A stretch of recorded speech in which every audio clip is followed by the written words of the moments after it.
So, colleagues, I think we will accommodate Technopolis when they join us. I've sent them an invitation once again, and I'm sure they are going to come and join. So today's business is going to be, we are going to receive quite a number of presentations. One is coming from RFU. The other one is coming from the consultant who is doing private sector collaboration, and we're also going to get presentation from Technopolis of the planned activities, and a few talks from SACIDS and CDT Africa on postdoctoral programs, issues, and the opportunities for research and innovation. Ideally, this meeting is supposed to be opened by the Executive Secretary, but unfortunately, he's having another meeting going on now. So he asked me to present his apologies and the best wishes for this meeting. And therefore, we're not going to have any remarks from him. I think he's going to join us at a later stage or during the closing of the meeting on Thursday. But I would like to once again welcome you all, and I wish you all the best. And with this, I want to invite Roberta to make her opening remarks. Roberta, if you're there, please go ahead. Thanks, Jonathan. Welcome everybody to the beginning of this TAM. Now we're all family, so it feels funny to give opening remarks every 6 months. I give the same ones, but I want to just say thank you all for your ongoing intense efforts to keep delivering during this time of disruption and change. We know how hard it is, and the team who's here, Huma and Sari and Malshri, we're here on the World Bank side, plus all of our country TTLs, to support you in any way that we can. We have had one-on-one interactions with some of the centers who have faced some challenges in accessing their funds or some issues with students, whatever it may be. Please do know that we are here to support you and provide whatever interventions we can to help you get over some of those hurdles. I look forward to what's going to be, I think, a really short but intense TAM this time. And ideally, we'll see each other all in person in June. This is what we really, really hope at this point. I think we've all had enough of meeting in these massive environments on our computers in our homes. So with that, thank you again for your time and attention and your hard work during the last 6 months, and then over these next 3 days, working together to learn from each other and to keep the momentum going on this really important program for all of us. So with that, over to you, Jonathan. Thanks so much. Thank you very much, Roberta, for very good opening remarks and encouragement by the centers. Now I'll go straight to make a presentation on the project performance, and let me share my screen.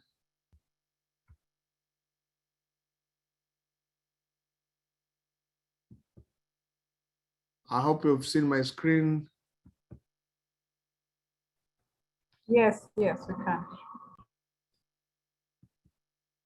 So I'm going to make a presentation with regard to the project performance up to December 2021, and with this I'm going to have an introductory slide or two on issues of the project. I'll make a presentation of the performance of selected PDO indicators. I will also look at the performance with respect to disbursement, and I'll look into status of international accreditation of programs, share reports on the environmental and social safeguards, and the grievance redress mechanisms, and I will finally conclude my presentation. And I would just like to remind you again that this project is developed to deliver quality postgraduate education and build collaborative research capacity in key priority areas. And we are tracking the progress of this project through a number of indicators. We have PDO indicators, including number of regional students, number of students enrolled, MOUs, signed, accredited programs, number of beneficiaries. We're also tracking intermediate results indicators, including number of faculty and PhD students exchanges, number of publications that centers are publishing, number of institutions participating in PASET initiatives. So we have a lot of data that is flowing with the project, and our role as RFU and the yourself is to track whether or not you are making progress or not. So let me look at the PDO and the intermediate results indicators and how, reflecting on how we are doing so far. Starting with regional student enrollment, you see from the table that I'm presenting here that we are very close to reach the target for regional master's students. We're left with only 178 students. We've reached the target for PhD students, and here we are reporting more students joining our program beyond our targets. We are closing on the target for regional students attending short courses. And I want you to go to the last column showing that we have also reported quite a number of items during July and November 2021. So much as we are getting closer to the target, we're also reporting new students joining our programs. Combined enrollment for regional and national students, we have reached our targets. And it's also important to note that even with COVID, we are still getting reports from you that students are actually joining our program. We have 451 students who have joined the program in the past 6 months. And this also included 184 students who joined our programs, and the PhD 60 students. So it's really good, encouraging that despite all this disruption, but still we are getting some students joining our program, and therefore pushing our target further beyond what we expected to achieve. For memorandum of understandings, we are also happy that we have registered, we've gone beyond the target. And recently, we've also reported 14 MOUs signed by ACEs, which is encouraging that even beyond our targets, we are still getting more partnerships coming in the form of MOUs. With accreditation programs, we are not very far from the targets, especially with the total. For national accreditation of national programs, I think we have done our best, and we are still reporting some more. The only challenge is for international accreditation, where we had the 51 programs targets, but now we've only registered 12. So there's a lot of work to be done here. And as we'll see from my presentation, we have quite encouraging progress along these lines. For short-term courses, we are almost closing on the target as well, because we've now achieved 41 programs. And I think it is important that we keep on inviting students and the stakeholders to join our short courses. For faculty and student exchange, we are also happy because our numbers are beyond our targets.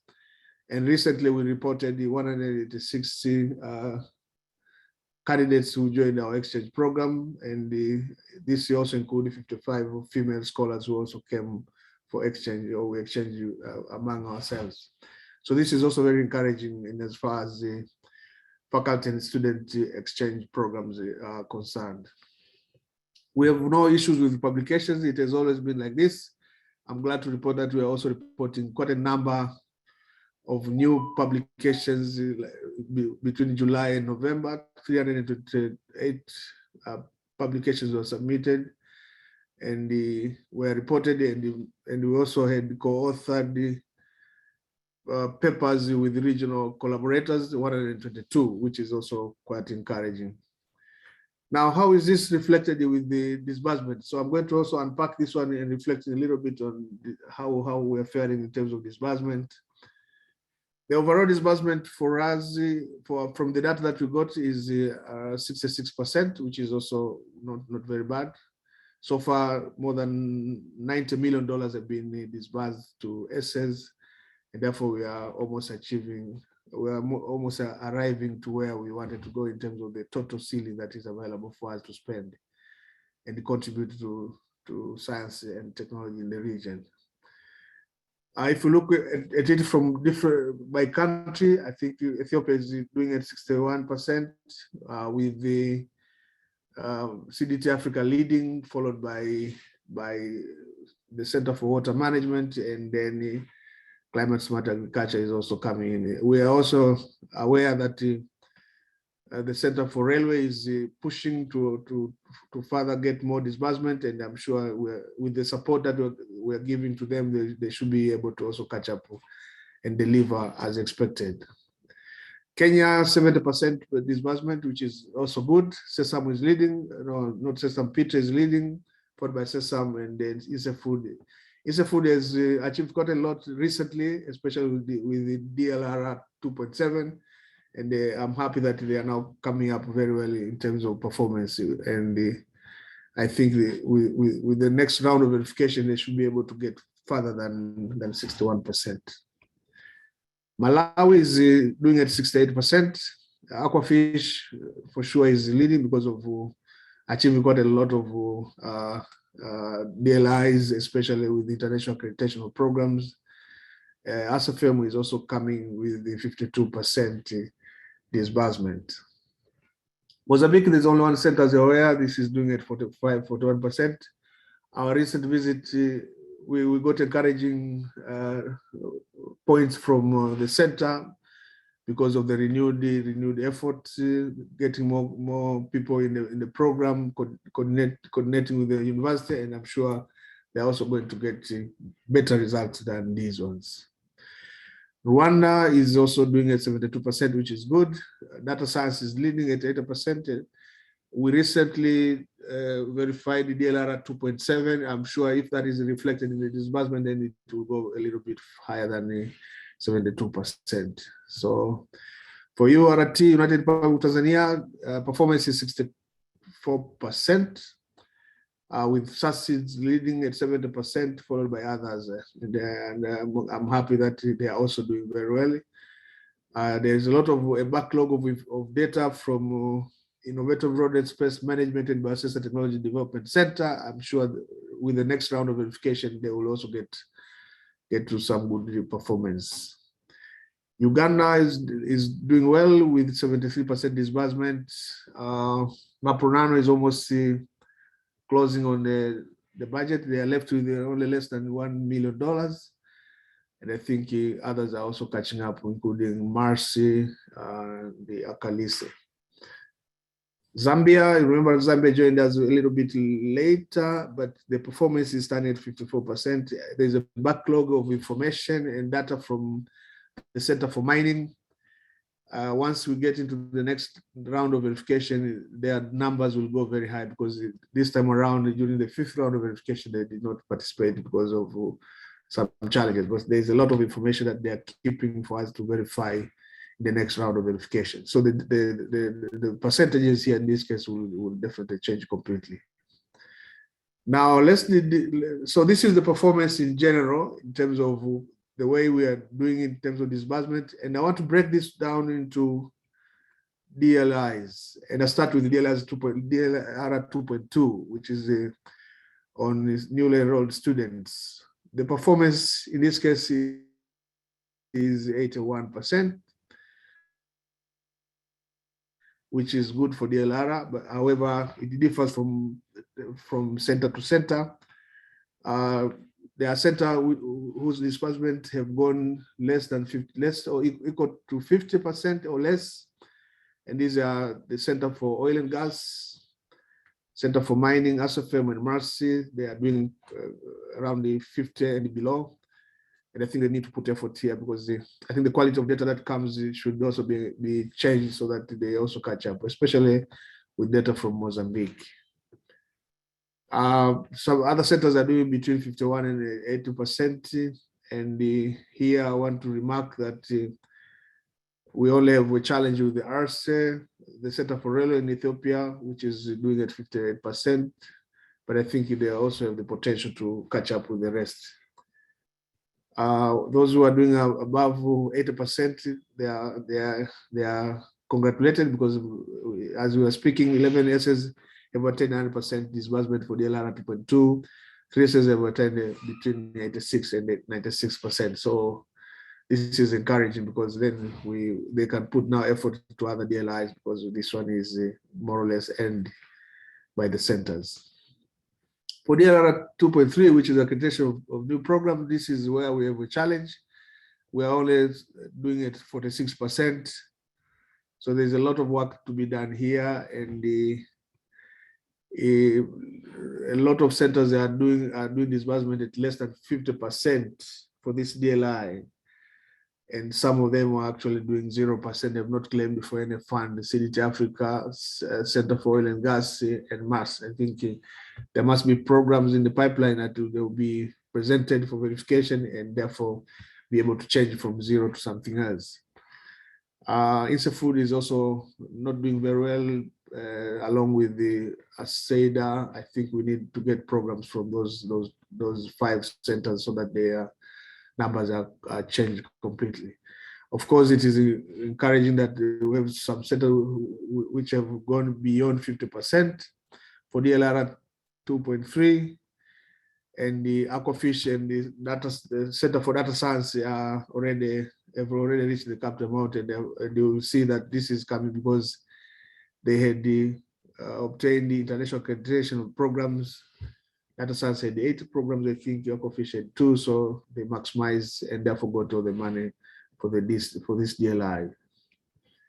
For MOUs signed for partnerships, you will see that our performance is fairly good, at more than, I think more than 78%. And here I want just to inform you that we have challenges to do with the Center for Railway, Center for Climate Smart Agriculture, and the SASI. They've not claimed the money for this DLI, and I think they are working towards achieving results also for this DLI. For faculty and PhD student exchange, our data shows that we are doing it around 34% disbursement, which I think we also need to change. And you will agree with me that this DLI is highly affected by COVID because of limited possibility for people to travel from one country to another. So I think we need also to do something with this DLI, standing at more closer to 34-36% disbursement. So many of the centers have performed less than 50% of this DLI, and I would like to inform you that 10 SSs have less than 20% of disbursement for this DLI, which is not encouraging. So I think as we plan ahead and for new verification rounds, I think we need to do something to support exchange of students and faculty, and probably have some innovative ideas how best we can handle this, so that we push for more percentage in this DLI. So we have only a few centers which are recording higher than 50% of disbursement, and these are like 8 or so centers so far. For percentage benchmarking, we are happy that 79% of the disbursement has been achieved from 14 universities participating in the program. We only have a challenge with Makerere and Addis Ababa University, which have not achieved this DLI, and therefore affecting the Center for Water Management, CDT Africa, and the Center for Railway. Makerere is also affecting Mapronano and Mars. I think we need to ask ourselves why these largest universities and all universities are not able to do percent benchmarking the way others are doing. So these are questions that we need to discuss and find a way out of this challenge. I remember we have DLR at 3, which occurs when disbursement when we do our withdrawal applications on time, supported by IFRs.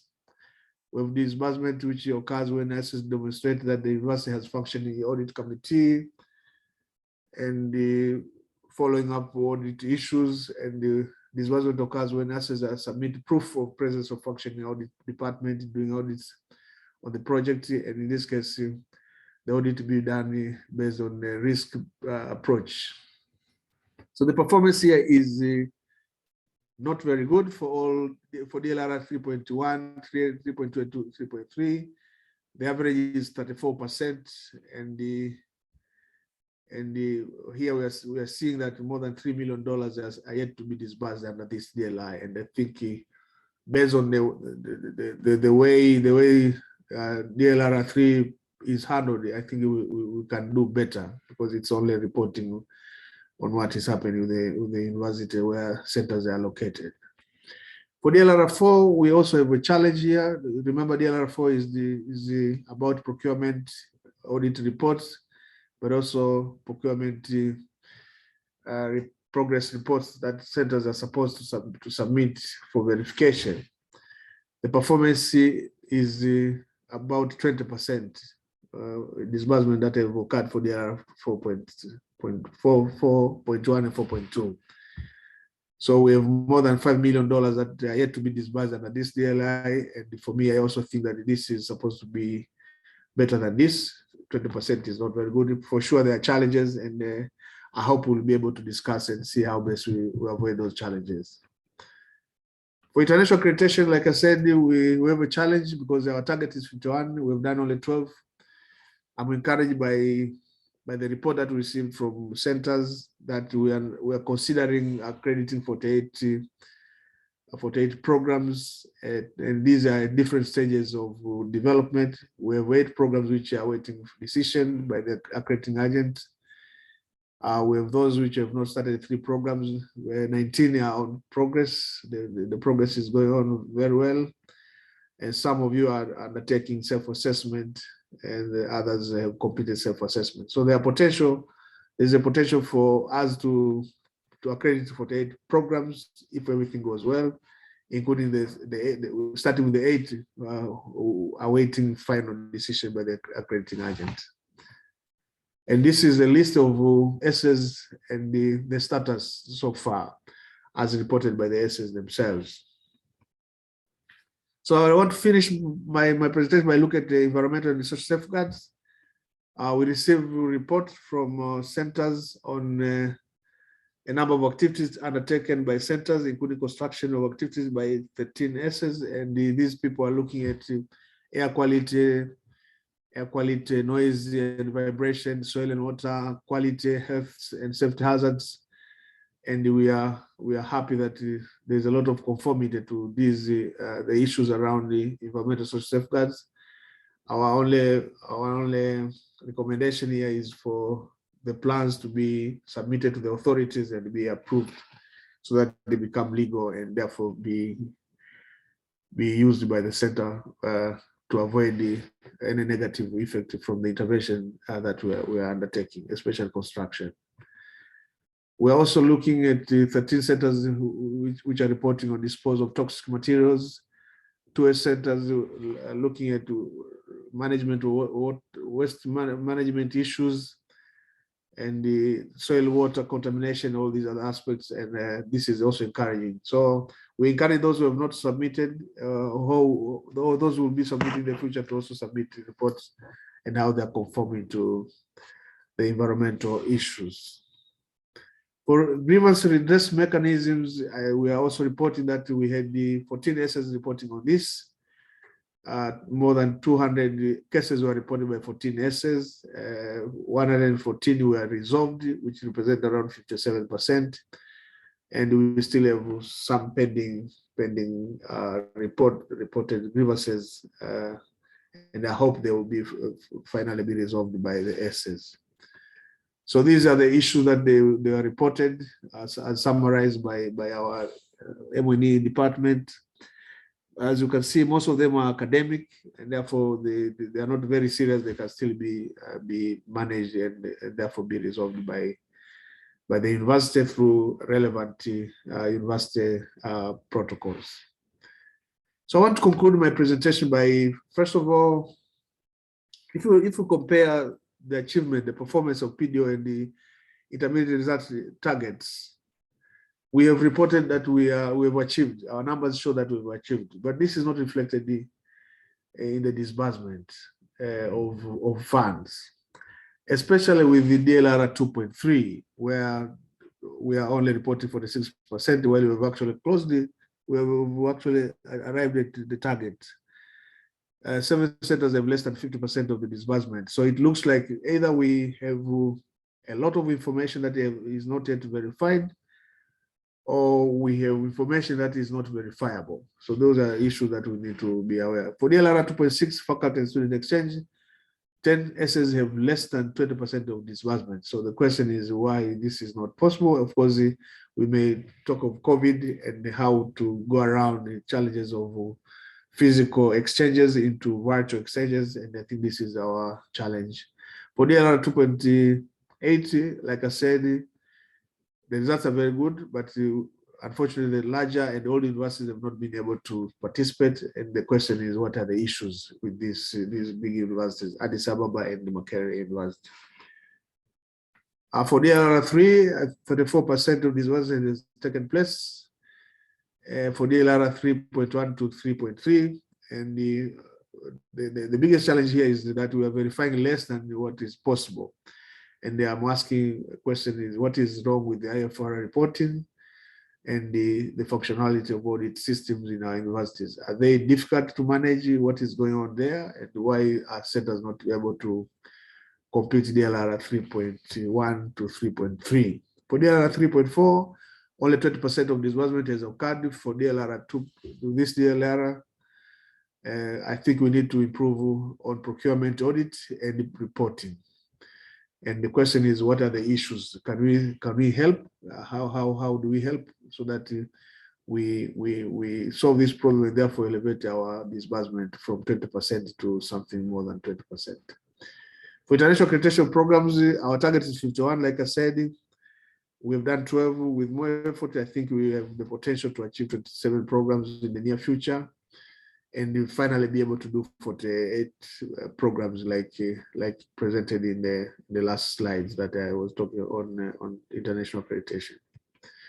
So let me end up my presentation by thanking you very much, and I would like to finally commend you for submitting your data. I think there was a lot of pressure from us, but your response was very encouraging. I've seen almost everybody was sending data towards the end, and we are glad that at least we were able to summarize and make this presentation possible. Let me stop here for any reaction from you. Thank you.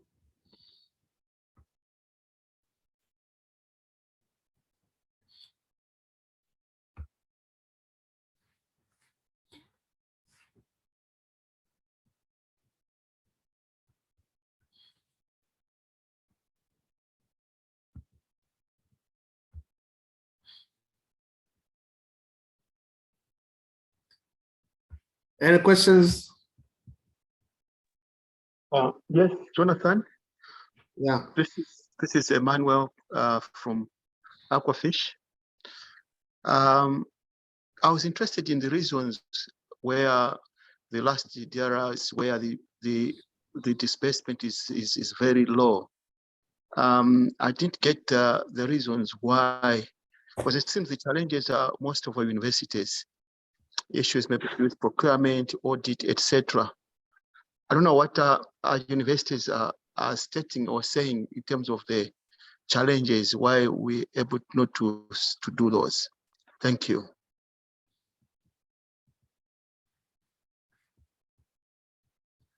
Yeah, I think the only thing I would say from RFU is we don't know exactly what is happening there.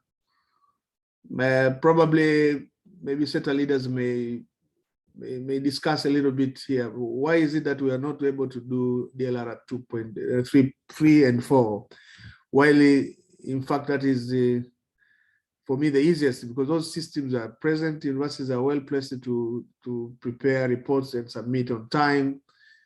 And I think the World Bank is also ready to handle them and verify. I don't know exactly what is going on. So that's why I was asking these questions, because it has not come to our attention how things are operating and whether or not there will be possibility for us to intervene and support the performance of DLR 3 and 4. Unless the World Bank wants to say something, the teachers available in this meeting may also share their experiences.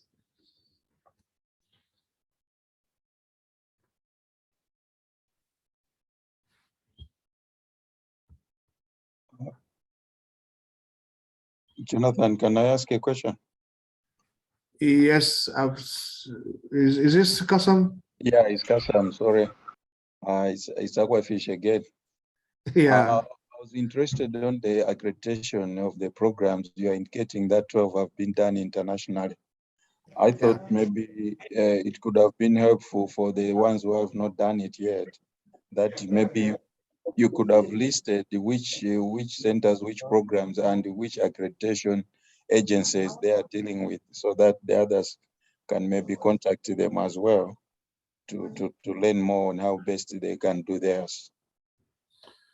Yeah, thank you, Kasam. I think this is a very good point. We have a list of all the programs and the accreditation agencies that were responsible for accrediting the program, including your programs. So maybe what we can do, I'll ask this one to share this immediately from his computer, and share just by send an email for everybody to see what is going on, so that we motivate others to initiate the process. I've seen Professor Mark, you have a question or a comment to make? Raise, Pale. Yes, I do.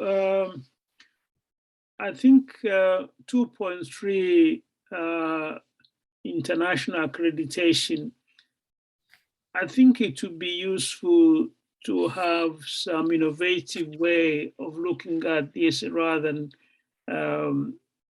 automatic auto drive approach, because some of our scientific groups inevitably they will have issues identifying which agency can certify, and then but they're also the one man, so you might be encouraging them to go around. Let me see you. So we happen to be in the same society. Can you please send me this and this? And that might not be. I think you might also wish to have an additional way of looking at essentially what is concerning the program, and that is whether we are producing quality science. So a complementary way could be by which the evaluator also looks at the papers, publications produced by students, and get people in the domain to look at them, or to use such thing as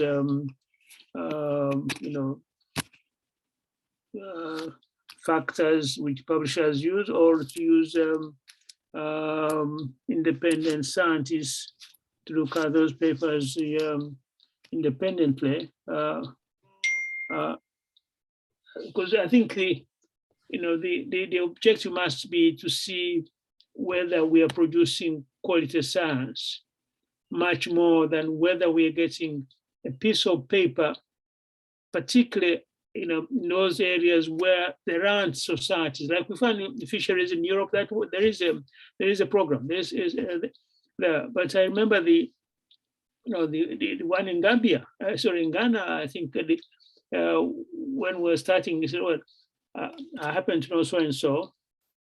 So in that society, they gave us said, you're very good. It so happened I can say that because so happened that's a very good center, but it doesn't really follow that you must depend on I know so and so, or or I have well, maybe we might do you a favor here. Look at things more than one way of assessing quality management by objective, as it were. Yeah, thank you, Professor Mark. You're raising an important issue here. It's about the quality of the program that we deliver, rather than the certification that comes with the accreditation. Maybe we hear from our recently institution like MOI.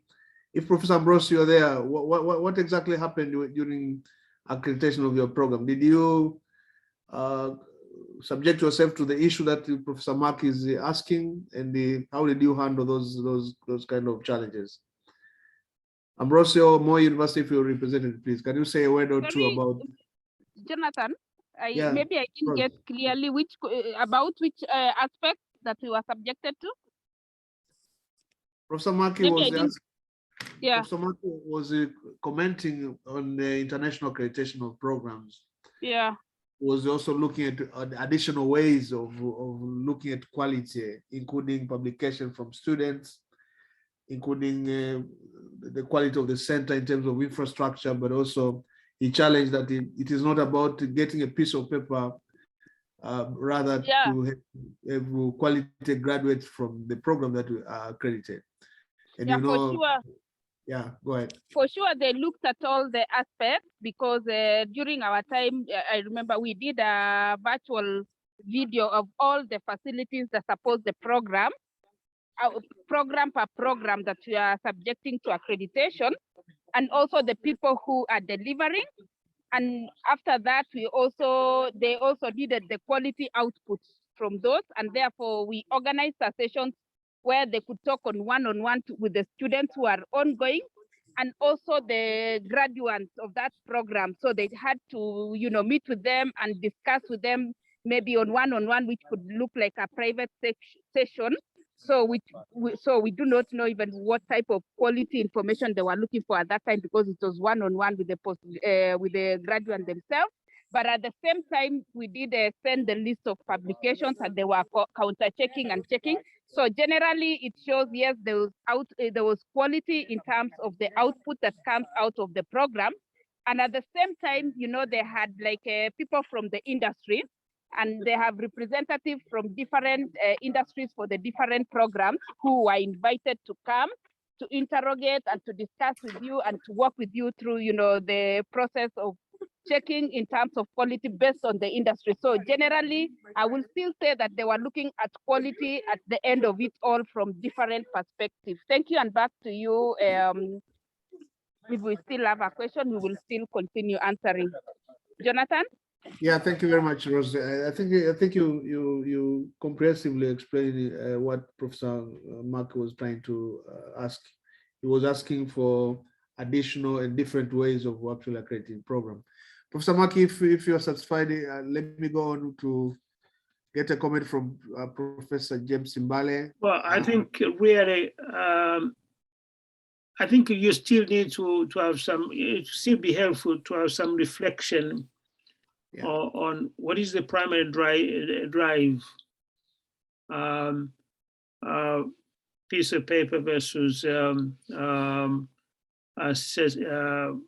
objective assessment of quality output. Yeah, you're right, and probably we may also carry this conversation further with the other meetings, because for sure quality is the focus of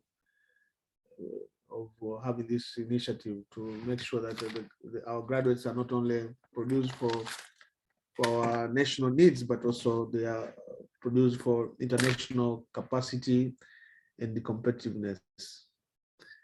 Professor James Mbale, I've seen your hand. Yeah, thanks very much, Jonathan. Are you hearing me? Yes. Yeah, Jonathan, I looked at the list of the grievances which you summarized. Yeah. Yeah. Now, what I've observed is this. Okay, indeed, the grievance readiness mechanism system is very good. It's very good and it has worked very well. However, what I've realized is that, if you had shown it there, yeah, very good. What I've realized that there are those obvious issues challenging the student, whereby a student will present it and within 10 or within 1 hour or so, it is solved. I thought maybe those are obvious things whereby they're not supposed to appear under the grievance readiness mechanism. So what's supposed to appear that those issues whereby maybe the center is finding it is a big challenge to help the student or to attend to the student in such a way that is something which is also challenging a student and the center. Now, those other obvious one whereby within a short period of the time, the center attends to them. But I've realized that students still submit those on the grievance readiness mechanism system, which is not supposed to be the case because it's obvious and they are solved. So maybe students should at least distinguish which serious issues they can fall under these grievances. Rather than anything smaller, though it's small issue and it can easily be attended and is attended, then they continue to put it as a grievances. I think maybe that's why I'm saying those are obvious. So those which should appear under the grievance, I thought maybe those are the serious one, where the center is finding a problem to attend to the student within a space of time. And also the students felt that maybe they are being disadvantaged, there's no help, this and that. I don't know what's your comment. When I checked to this list, I had this thing in mind because of that was the observation where I saw student, any issue, how small it is and it can be solved, they will push it as a grievance. Thank you. Yeah, thank you very much, Professor Mari. This is what we summarized from your reports.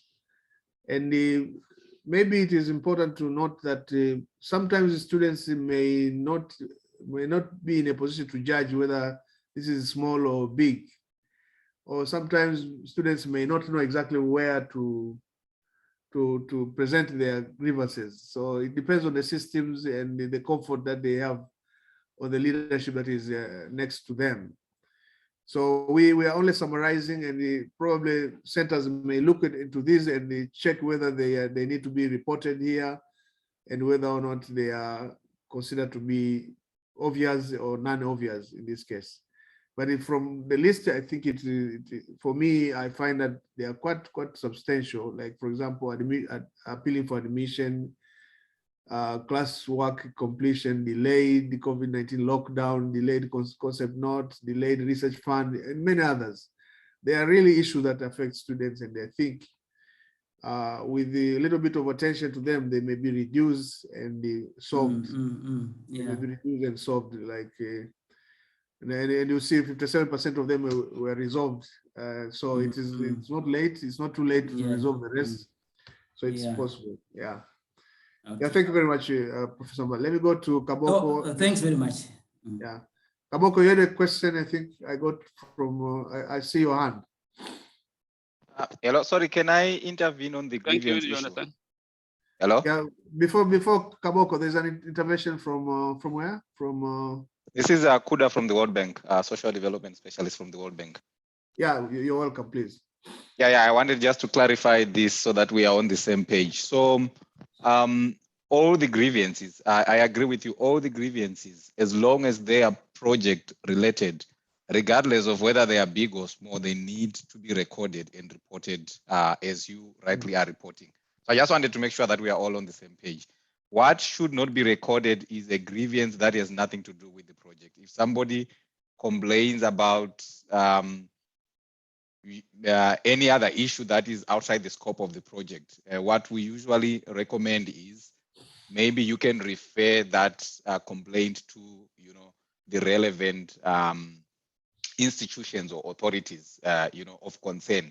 But anything that comes to the project, I mean, regardless of how insignificant it may be, as long as it's reported through the GRM, please make sure that it's captured. And ideally, most of these issues would require a response. So make sure it's processed under the project's grievance redress mechanism. I just wanted to make sure that we're on the same page.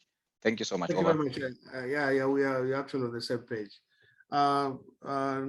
Kaboko, please go ahead.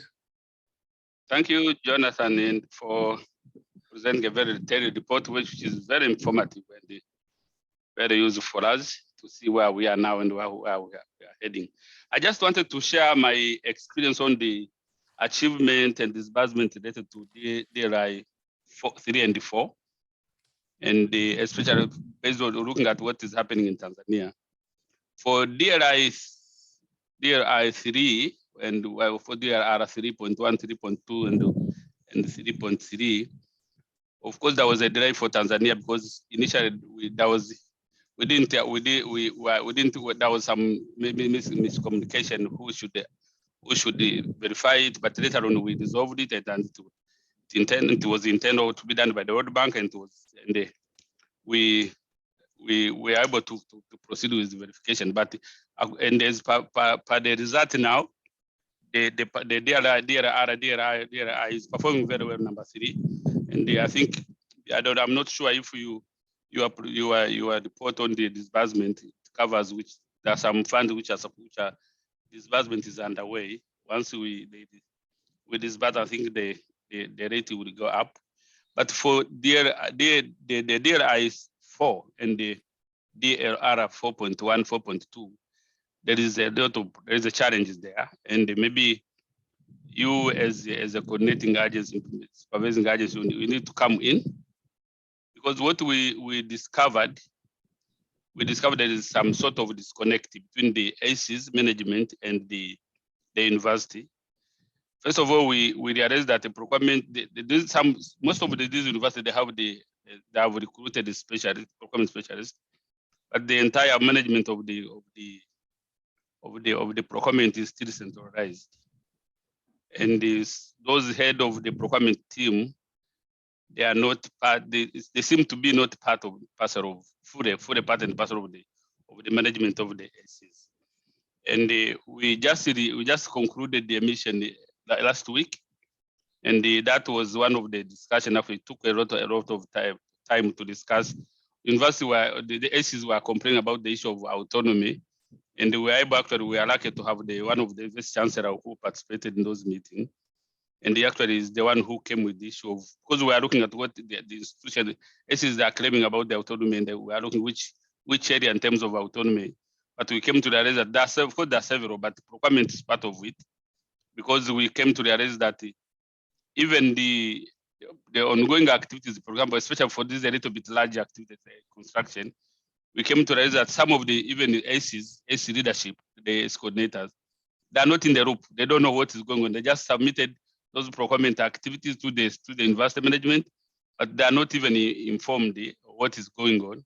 And there was a lot of outcry on that one, a lot of complaint on that. And maybe it's an area which you may need to find some expert and review all these the protocol in terms of management, and see where are the weaknesses and how we can resolve them.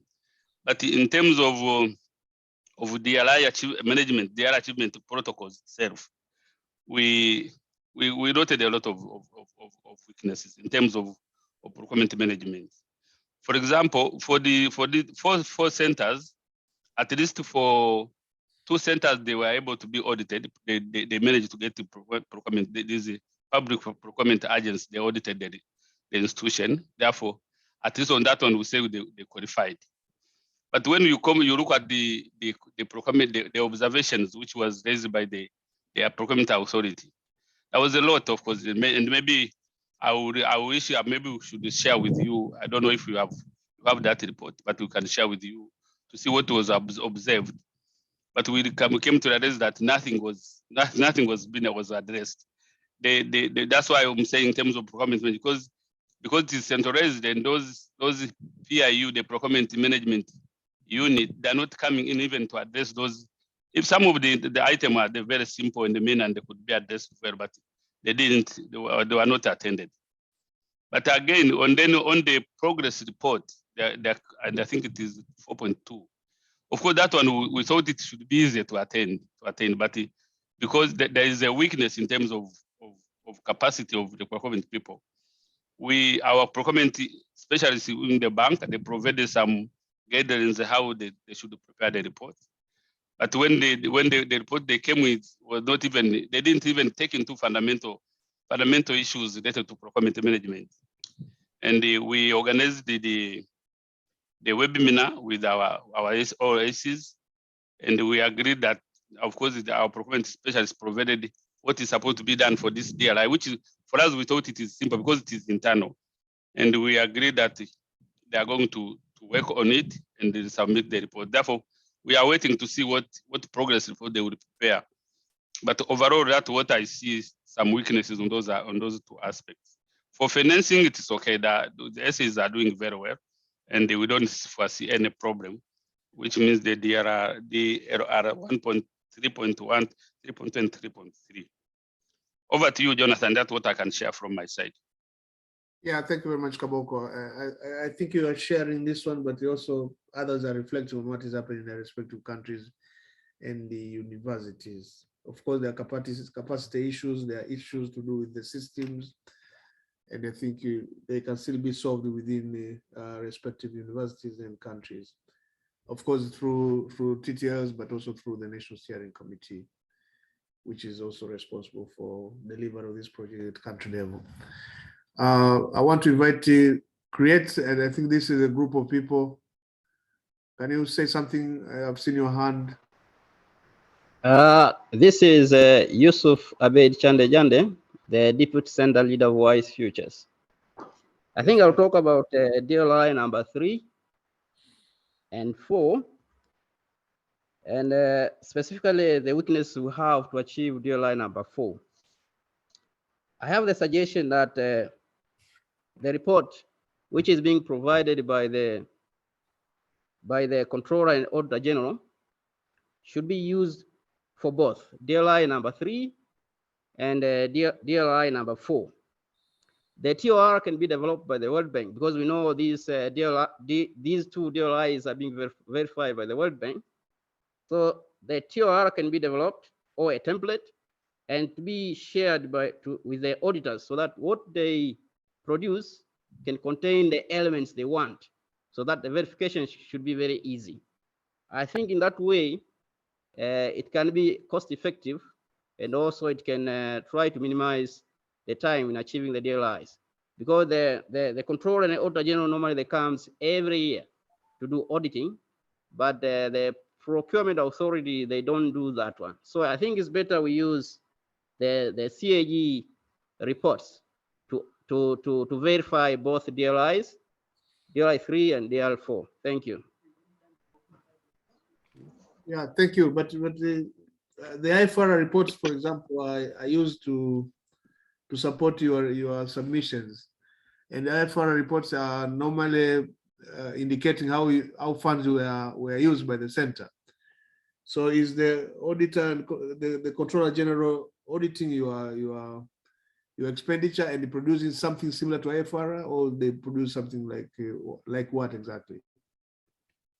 Maybe Jonathan, if I can come in, actually what this challenge is raising is something which is practically not, even legally not accepted, and because the CAG, they do auditing.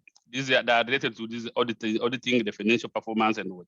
But when the PPRA, it's something different, because they do performance of the procurement, and in terms of, there is no way the CAG can go into the area of PPRA. There are two different items, and it's a question of course maybe what standards they can refer to, because SUA, they were able to call those guys to come in and audit them. And I understand, of course, there's something we can discuss with the PPRA in terms of, because they are coming with they take it an opportunity, and they are coming with maybe some costs which are very high, exorbitant price. But because even now we are almost in 4 years, if they are coming twice per year, it means they should be able to come at your center twice now, because we are in the 4th year. But so they were able to negotiate, and they were audited. I don't think that should be an excuse. It is the CAG want to audit PPRA activities. That's what I can say. Yeah, so I think for Tanzania, you need to sit down and see how best. Of course, you can borrow good practices from SUA and solve issues like the way Chanda is trying to describe. Probably because this process are always determined by the acts or laws that controls auditing of funds. So probably you have to sit down and see how best you can do it. And like Kaboko said, Chanda, you can contact our colleagues from SACIDS and see how they handled. Because if one center is successful, then the other center must also be able to deliver using the same strategy and the same arrangements. Yeah, I've seen the hand of I think Falek from Water Center. You have a question or a comment? Yeah, thank you, Jonathan. I have one question. So This is concerning the DLR related to faculty-student exchange. And I think it seems most of us facing challenges, mainly due to COVID. So my question is it possible, or is there any possibility to reallocate some of the fund under this DLR to student-related DLRs, because we have many students and we are facing some shortage of funding under the student category, but we have the excess fund here, which we couldn't use due to the COVID-related challenge. So that is a question. So it can be to the World Bank as well as to IUCA. Thank you. Yeah, thank you very much, Water Center. I thought you would come with a proposal on how to handle virtual exchanges, because they're also happening, rather than reallocating funds. Anyway, I think Huma is here. She will guide us on how best to go about this this challenge. I remember we had a discussion about how to handle virtual exchanges, because they are happening, and whether or not they may also be considered as normal exchanges. But this is a discussion that will come maybe with a presentation from Technopolis and maybe remarks from Huma. I've not seen any other hands. I want to stop this discussion because we've taken a lot of time. Dr. Jonathan, can I say something from Railway Center? Yes, Railway Center. Gabriel, please go ahead. Okay, thank you. Thank you very much. A good presentation. Thank you, Dr. Jonathan. But I have to raise the one issue which are facing at our center. So in our case, the number of PhD students are said to be very, very low as compared to that of the minimum requirement, which is 20%, regional students, I mean. So is it possible to consider the total students, the masters and the PhD students, to be accounted for verification? If possible, please, let's discuss on this issue. If I'm not mistaken, maybe before 2 years or before 1 year, we have already discussed about this issue and assumed that the number of PhD students and master students are said to be accounted together to verify their data. Is it possible to account masters and PhD students to be accounted together? Maybe we'll discuss this one when Technopolis make their presentation. Okay, thank you, Dr. Jonathan. Thank you. Thank you. So I don't see any other hands. Is the World Bank, can Roberta or Huma say something before I close this discussion? Jonathan, just one comment from Climate Smart Agriculture, please. Yeah, Bobby, please go ahead. Thank you for the report. It was clear and transparent.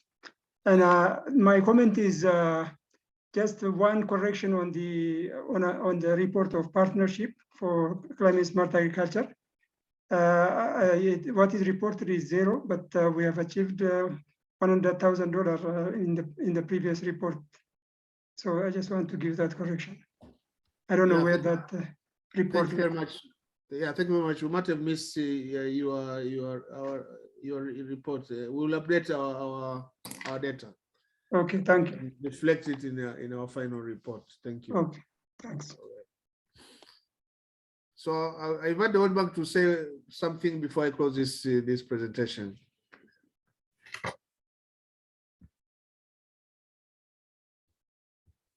Kaboko, did you want to say something? Yeah, sure.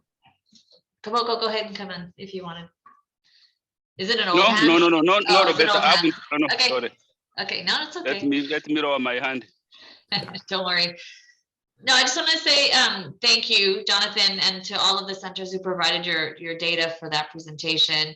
You know, for the most part, things are going well. There are some key, DLR issues that maybe on a center by center basis we can address. If there's confusion for your particular center, we can follow up on that. I was writing to Richard in the chat, especially around the options and the menu of options that we crafted at the midterm review to give you more scope to achieve the international accreditation issue in particular.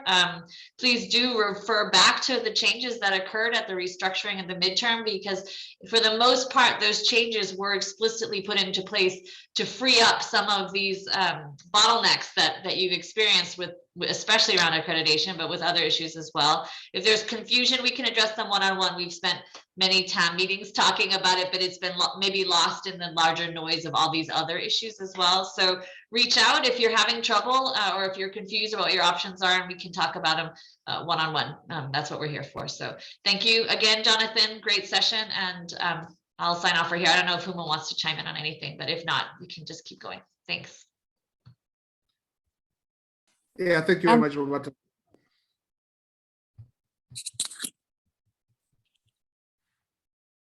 Is there any other question? Let me stop here, and thank you very much again for your contribution to this discussion. I think we can still discuss this one internally from our respective countries and see how best we can solve some of the issues and challenges that comes with the DLR 3 and 4. Now, I want to invite our private sector consultant. Remember, we are developing a framework for private sector collaboration, and we want to hear from the consultant on the progress made and a summary of the findings and what will come after this session. So Edgar, if you are there and available to make a presentation, please welcome. Sure, I'm available. Let me share my screen in a moment. And can you fully introduce yourself as you prepare your presentation, because some of us don't know you very well. Okay, thank you, Jonathan. My name is Edgar Tusingwire Bagarukayo. My expertise is in business development, project management, together with, I'm a competency expert. I represent 2 awarding bodies within East Africa, that's City and Guilds. Those are the ones that we've done a bit of work with both universities and technical colleges in terms of accreditation.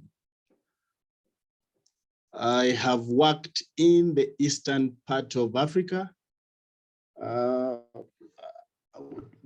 engaging both the private and public sector. And so in brief, that's how I would introduce myself.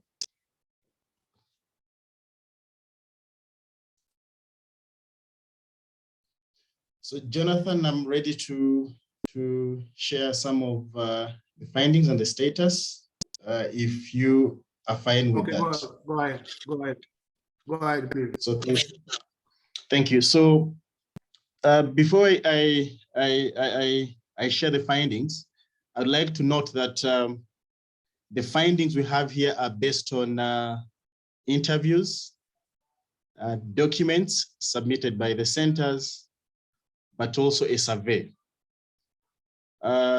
Again, to note that out of the 24 centers, only 15 of the centers participated in what I would call the background study that would form the basis of developing the private sector collaborative framework.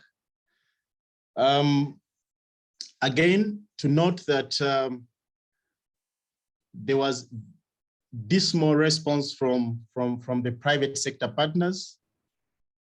And from where I come from the private sector perspective, that is an indicator of generally weak relationship management, because if there is active engagement with a private sector partner, you would naturally expect them to participate in these initiatives. On that note, to note that Aquafish, Sesame, and I'll mention the other center where we received full information and full participation of their private sector partners. So those would be my early and initial comments, and to set some assumptions that go into this. Again, to manage expectations, knowledge, experience is about it being documented. So you'll not see a lot of statistics in my presentation, but rather a representation of the knowledge that knowledge and experience that we're able to see in the documentation that we shared, but also the conversations that we had during the interviews and some of the surveys, but also looking at the websites of most of the centers, plus the private sector partners that had been indicated in the MOUs. So the first time we had an engagement, we started off our conversation by looking at the innovation ecosystem. Private sector engagement and university collaborations cannot be looked at in isolation because there are different factors that are part of any of the value chains that each of the universities could be involved in. And that's why when we had our first engagement, I displayed the ecosystem where the private sector and the university have to understand out of this ecosystem, who will enhance our collaboration, because evidence shows that the university and the private sector alone may not succeed in turning research into what we could call innovation cells. So for today, moving from that is again to reflect on a typical process of innovation that starts from basic research to an idea. And in my opinion, this is part of the discussion that we have around university and private sector collaboration. Ability to turn basic research into sales. So typically at basic research, you'll have an output as a patent. If you go into invention, if you finish basic research and you've discovered something new, the output still is a patent. Then under early stage technology development and product development, potentially could have new products. And then it is these new products that you take production, marketing and sales. So this is what as we have our conversation, we need to reflect on this, that where do we think we should invest our effort together with the private sector partners and any other partners to be able to turn basic research into sales. So again, this is a point of reflection for today's session.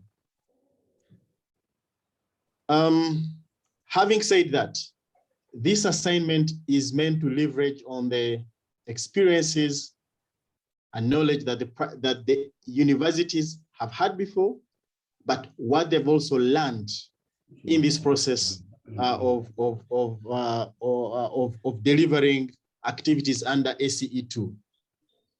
By large, there've been lots of lessons learned by the centers from the conversations that we had, and from which I think is a positive thing that they could leverage on to enhance their results today, but also in the future. In terms of progress, the assignment has about 6 key activities. The first activity, which was assessing existing knowledge, experience, and change in the private sector collaboration, was concluded. And here we had 15 centers that submitted documents, participated in the interviews, and also participated in the survey. I also reviewed the information on the different websites for both the universities and the ACEs. Second activity was to assess the institutional structures and policies for the private sector. This, again, I looked at the documentation that was submitted, but also looked to the digital space to look at its availability, because the private sector generally would use the digital space to have an understanding of your disclosure mechanism, especially on your governance structures. So the digital space did provide us information to demonstrate the readiness of some of the centers in terms of positioning themselves for the private sector to be able to identify them when they're looking for solutions. Today is activity 3, where we share some of the results from the interviews and the analysis conducted so far. From today onwards, and again, after the end of the 3 days of the meetings you'll be having, we will be sharing specific areas that we recommend for each ACE that participated needs to consider in its strategy, and also new, I would call them new products or services that the center can use to be able to attract the private sector, but also ensure its operations model is by large more diversified than it was looked at presently. And then the 5th item is also work in progress. Work has started on it, which I'll share at the end. So yes, Dr. in terms of the findings, from the 15 ACEs, there were about 47 engagements with private firms. And this is based on the interviews plus the MOU submitted. Out of these 47 engagements, 34 were converted into MOUs. Of the 34, about 30 of the partners are national partners. That's within the country where the ACE is located. One is a regional partner, meaning outside the country where the ACE is hosted. And then about 2 are international partners, that the private firms that were engaged were outside the geographical scope of the ACE2 project. To have an understanding of the private sector engagement and universities, it's important to have an understanding of the nature and the type of private sector that is within the Eastern and Southern Africa, or generally what you call the Sub-Saharan Africa. A review of the 34 MOUs or 34 firms indicated that 25 of the 34 firms were small or medium companies because they employ between 10 and 50 persons, and their revenue was between 100,000 and $3 million US. This is important because SMEs have inherent challenges themselves. So for you to expect them to contribute to financing research would be a tall order.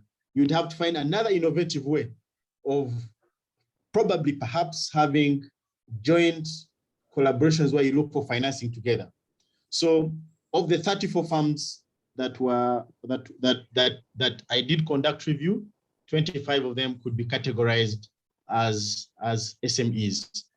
Again, this was data that was picked largely from their websites and from the MOUs. The other measure that I did look out, the World Bank generally produces enterprise survey reports, and there are quite a number of indicators that one can rely on to understand the nature of firm. But here I looked at 2 indicators because in terms of data, they were the closest that was available to myself. So having a website is one of the indicators that a firm is innovative. So out of the 34, 18 of the firms that entered into MOUs with the various ACs used their own websites, and by extension used emails as a form of communication. And of the 18 firms,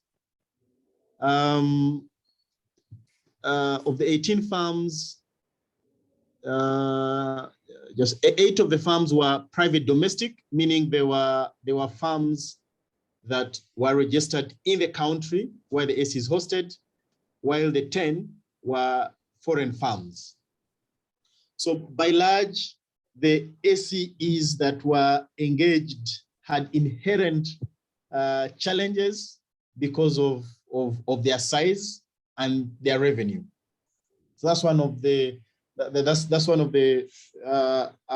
areas I wanted to point out in terms of the nature of the private sector that was engaged under this project.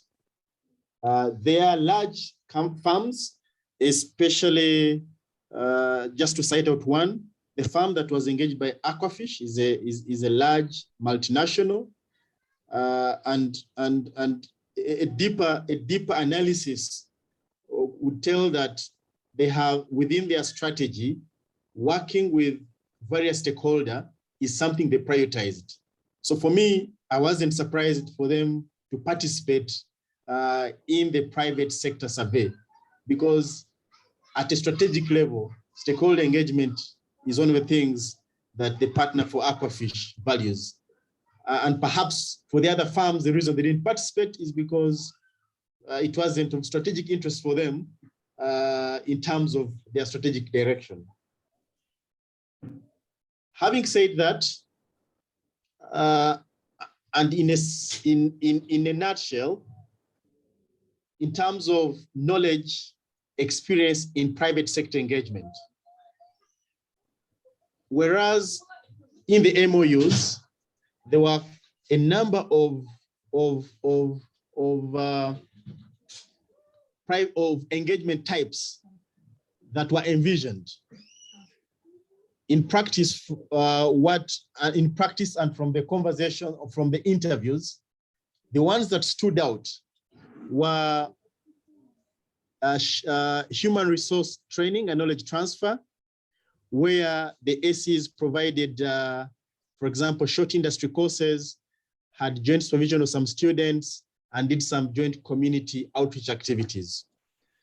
There was one or two centers that had that leveraged infrastructure of each of the other in terms of engagement.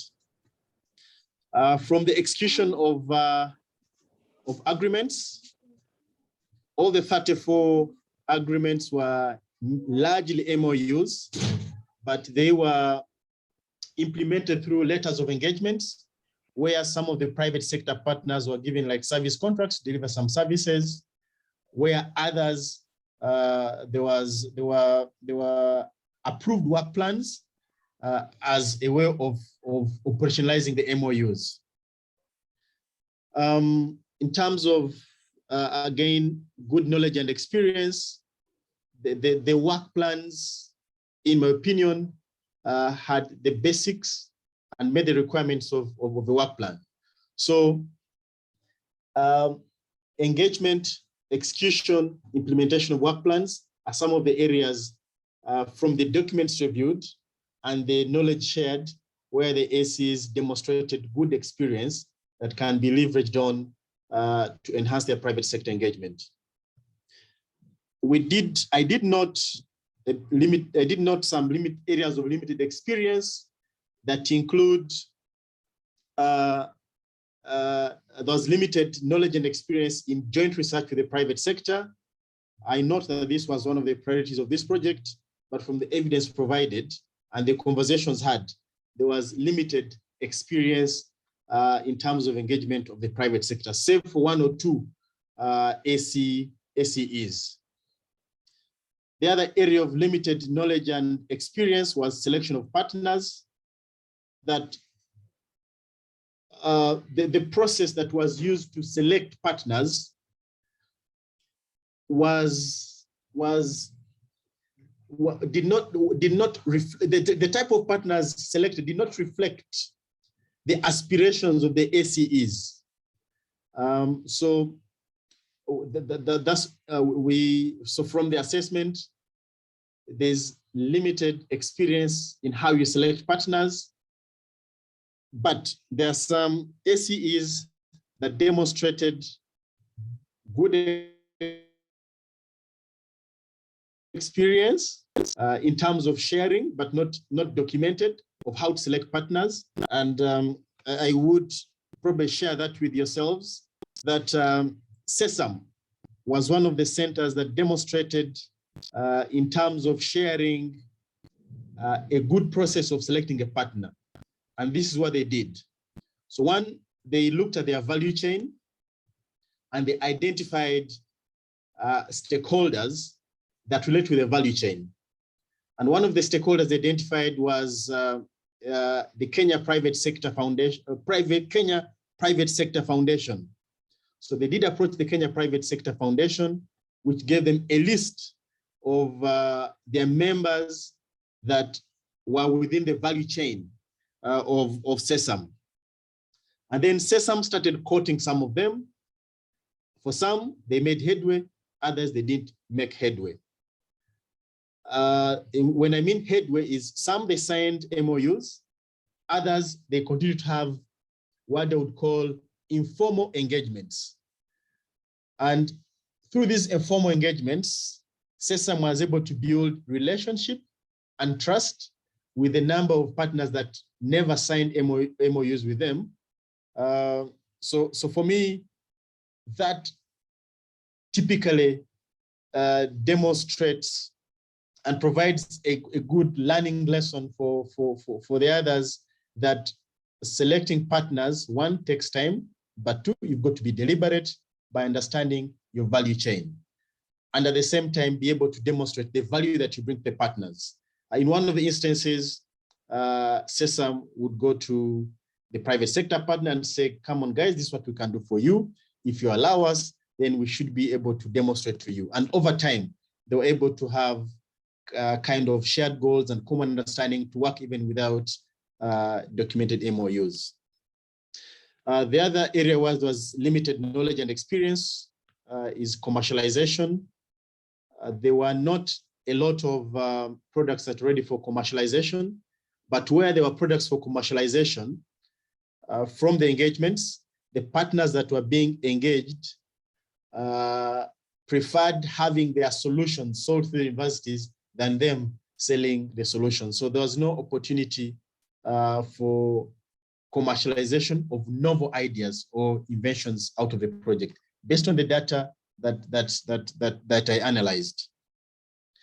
The other one of limited, where there were areas of limited knowledge and experience, was the approach, was the private sector engagement approach. There's a gray line between the selection of partners and private sector engagement approach, where by it's got to be deliberate for you to target the people that fit within your value chain, but also in part of the value chain where you generally engage. So for this, there was a good experience shared by ESD. ESD was able to engage a local bank from the innovation ecosystem. Financials play a key role whereby they finance good and bankable ideas. So ESD was able to have successful engagements with a local bank that pledged money to finance innovative ideas, which is also tagged to the last area where there was limited knowledge and experience. Having said that, but again, I may repeat what I said earlier. There were some practices that were identified that are good and also probably not good. And from the conversations we had as ACEs, the default is to strengthen good practices and enhance bad practices. I don't use bad in a negative sense. I use it just to distinguish that some practices are well developed and they can be replicated. So one of the practices that I observed is that a number of the centers leverage their strength to be able to engage with the private sector. And that's training, outreach, and research. So, and those are the areas where there was strong performance from what I reviewed. So they leveraged on their strength as they engage with the private sector. And this could also be reflected and seen in the kind of MOUs that were signed. The other practice is, I observed there was leadership involvement in engaging with the private sector. Visible leadership to the private sector is a sign of commitment of the organization, but also a sign of stability for the private sector. That if top management is involved in any issue, then it is of strategic nature to the university or the ACE. The bad practice was generally around planning, that you could see, and you could clearly see that in the MOUs, that either party, the private sector and the ACE, each did not put on table its value. Each did not really put on its table what was bringing on the table. And when it came to implementation, it is only activities that you could see were clearly proposed by the ACE that were implemented. And where there were activities from the private sector, it is the ACE that actually paid for them, and those were manifested in the service agreements that were signed as part of implementing of the MOUs. No clear partner requirements. We did ask the centers to share with us the process of selecting partners, and there were no requirements of the kind and nature of the partners that the ACEs would have selected. The last one is there was no documented process for selection of partners, and therefore its manifestation was in the kind of partners that were selected. But to spend a minute on this, the climate smart agriculture, ACE, from the MOUs that were reviewed, I literally say that it was the last center that I reviewed that signed MOUs this year. For me, that's not a problem. But what was clear is the private firms that they signed MOUs with were leaders in that value chain, which is key, but which is also a demonstration that private sector engagement may take time, and the time may not fall in the timelines of projects. So for me, the climate smart agriculture demonstrated that you can still sign an MOU no matter how long it takes, as long as you are deliberate. Again, not to move ahead of what I'm saying, but to say, since I'm talking about the climate smart agriculture ACE, they are the only center that presented documentation that relates to processes of private sector engagement. And this was also a recent document, either 2020 or 2021, meaning that they have learned lessons during the engagement of this, during the implementation of ACE2 activities. Still remaining on documentation, the ACE on water management, through the conversations, did indicate that they're developing a strategic plan for the Center of Excellence. And the motivation was through the implementation of the project, they discovered it was important to have strategic direction. Again, these are what you may call unintended results of an intervention. But for me, these are lessons learned that could be shared among the ACEs, because these are good practices. Being clear on where you're going ensures that the people that you want to partner with understand where you're taking them. Otherwise, you would have challenges convincing partners.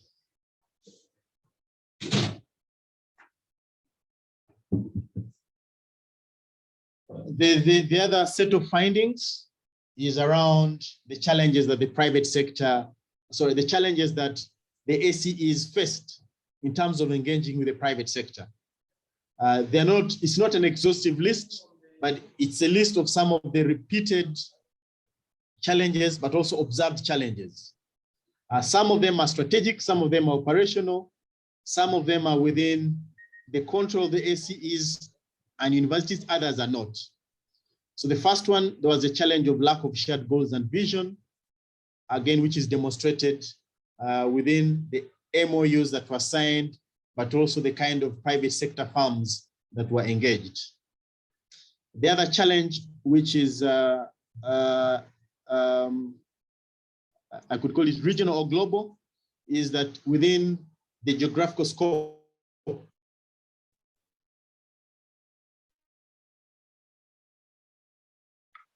of the ACEs, and in fact, most of the private firms that were engaged were involved generally in logistics within the value chain, and it is through value addition that you have great opportunities to identify areas where you could collaborate on research.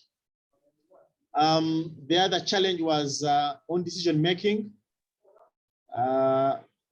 Even this, the conversation today was there was mention of autonomy.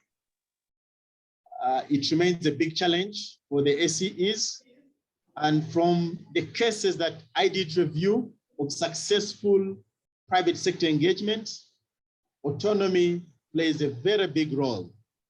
Just to cite an example from one of the centers of why it is challenging to engage without some level of autonomy. Again, around procurement, that whereas the ACE would have procured materials, which are inputs, at a low price, it was not possible for them because the university had a list of pre-qualified suppliers. What that would mean is if they were to commercialize, their product would be more expensive than from any other partner. The other global challenge is the linkages between the sectors of the economies within the economies, but also the value chains are weak, and everyone seems to be moving in a different direction, which presents a huge challenge for either the private sector or the university or the ACE. Whereas the private sector is moving in direction Y, the other one is moving in a totally different direction. The other challenge, and this is more to do with commercialization, but also planning from the survey, but also through the conversations, you could tell that there are strong skills in terms of teaching, in terms of research, but limited skills in terms of how do I prepare business case to be able to present a value proposition for someone in the private sector partner to see the value that they will get by engaging with me. Then the other area was around marketing. How do I position myself to be able to attract the private sector that would have interest in the kind of works that I'm doing?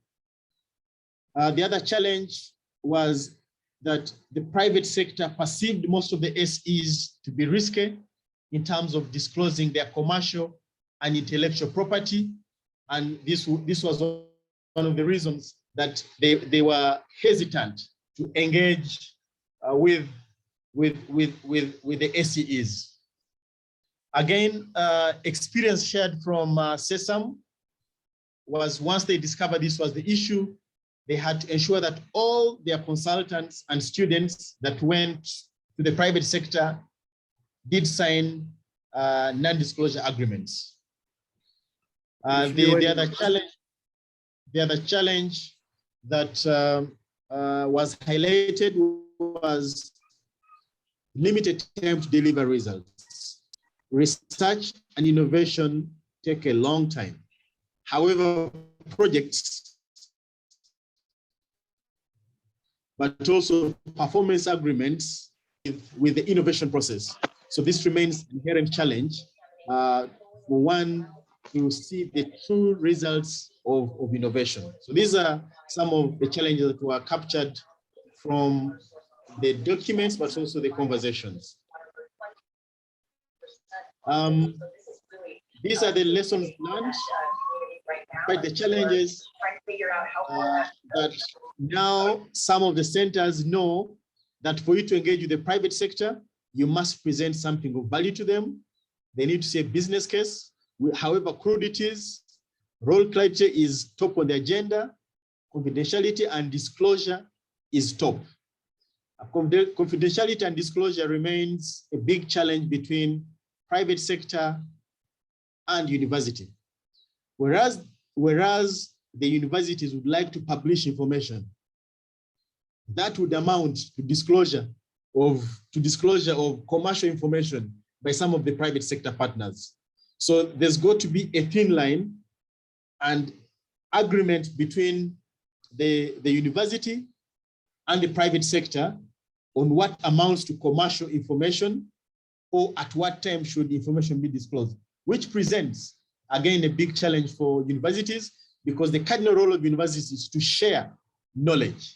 So this remains a touchy issue and one that needs to be discussed with care when you're entering into any private engagement. Can you wind up, please? Again, yes, in a minute I'll wind up.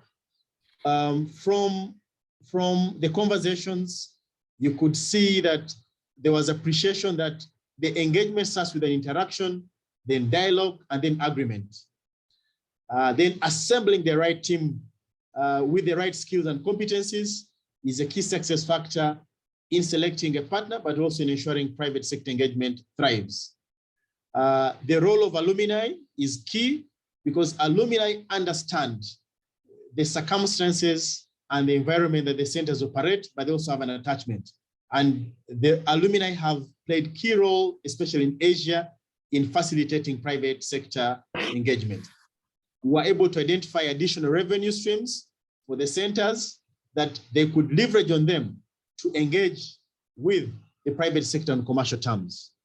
I will quickly go to, I'll just make a mention of this, that there are three models that the ACEs and the universities can use to engage with the private sector. One is collaborative research and development model.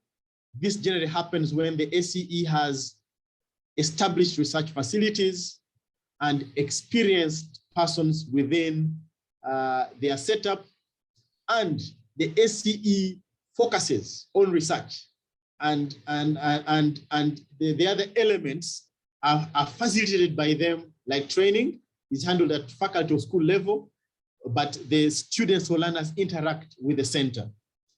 The other model is the science park model. This is generally used in countries where you have weak private sector, where you want to work have spaces where you can build their competencies as they consume research from the universities. And the last one is really around novel innovation, where a new discovery, where you're trying to solve a development issue that generally results into a new discovery. My recommendation would be a combination of the first and the second. At an opportune time, as we engage with each of the centers in the coming weeks, we will have an engagement of how you can leverage on the first two to be able to enhance private sector engagement. In terms of the strategic framework, looking at the intention of the project, the intention of the centers, the intention of the Inter-University Council of East Africa, we've had conversations around 3 possible missions that the Inter-University Council can adapt to define its strategic direction. But what is key here is private sector collaboration for a purpose. It could be excellence, it could be commercialization. It could be for knowledge transfer or for entrepreneurship. Again, over the next few days, we will shortlist one of these and it will form part of the strategic direction. Same thing with the vision. The vision, again, the key thing here is around transformation and changing people's lives. These would ensure that the private sector persons that you engage fit within this value system, but also the mission and the vision will provide the basis for the strategic objectives, initiatives, and what processes and guidelines that will be prepared as part of the framework. One of the low-hanging fruits that I would like to end with today is there are weak or no forums for the private sector to engage, to define common areas of research agenda. Again, this is from the interviews, but also looking at how each of the different players at regional and at ACE level. At a regional level, and looking at the nature of the private sector, we have private sector firms that are involved in massive value addition that operate within the countries that are within the ACE. That if we are able to engage them as the Inter-University Council of East Africa through the East African Business Council, you are able to define high-level areas of common research agenda, and then come and cascade them at a national level, where you now have the national associations of universities, those that have them, those that don't have would have created a framework that engage with the private sector associations in their countries on the key areas that would have been identified in terms of a common research agenda. And then at a university level, you would now have another forum of engagement with the private sector firms that relate with the area that has been identified as an area of research by the private sector and academia, and then firms that have interest in that area would now associate with the universities. And then at the bottom is the ACE. Engagements start off as interactions. It is through interactions that you build dialogue, and from dialogue you have agreements. And these agreements, once you've gone through this process, you would now start seeing the private sector and academia committing to resources that would bring on the table for private sector engagement.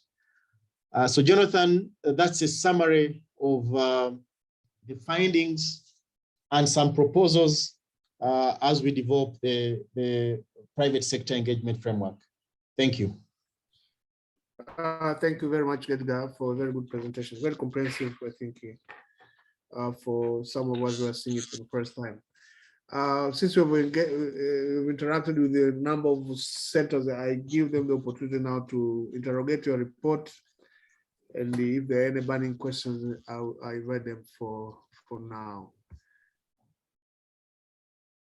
Can I get any question, any comment from the audience?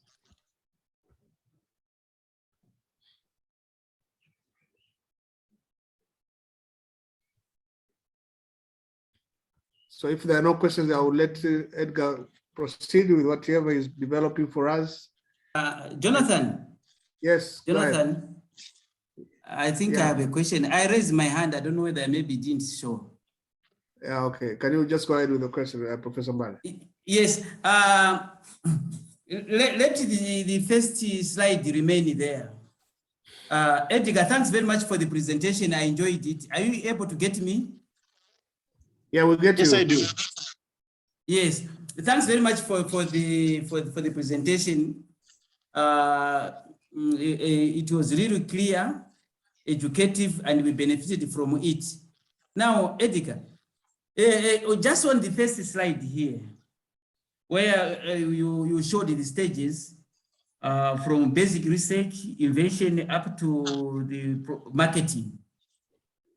Now, from your survey, your assessment, and so forth, through basic research, there was some patents from various outputs and so forth, which is very good. And that is from basic research, not applied research. Now, there's again another slide. I don't know whether it was the fifth from the last, where you discuss some limitations. Are you getting me? Yes. Yeah, yes, where you I am. discuss, just there, you have bypassed it. Go back again. Go back again. Yeah, forward, just one step forward.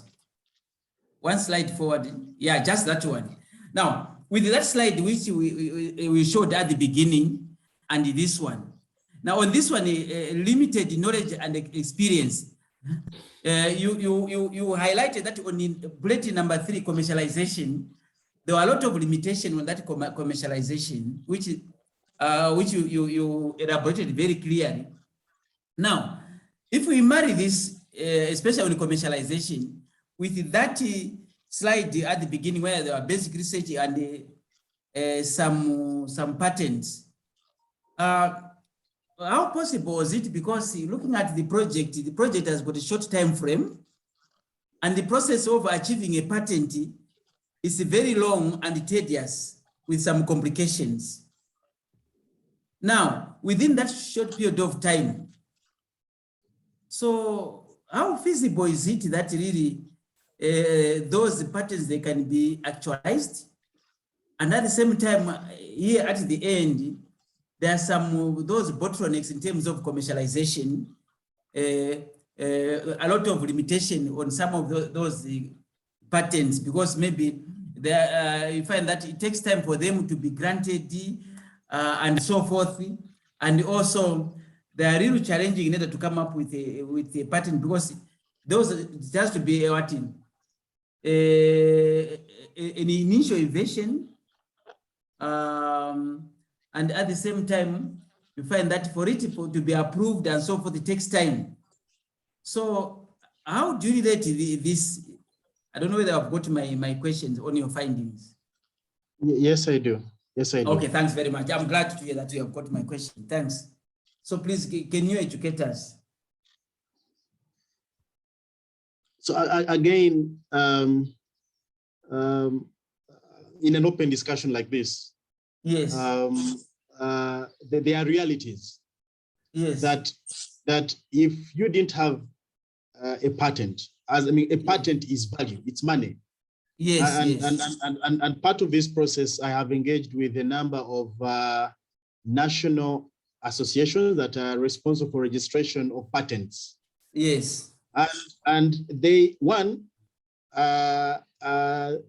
did indicate that they want to cut down on the time frame within which they evaluate and issue patents.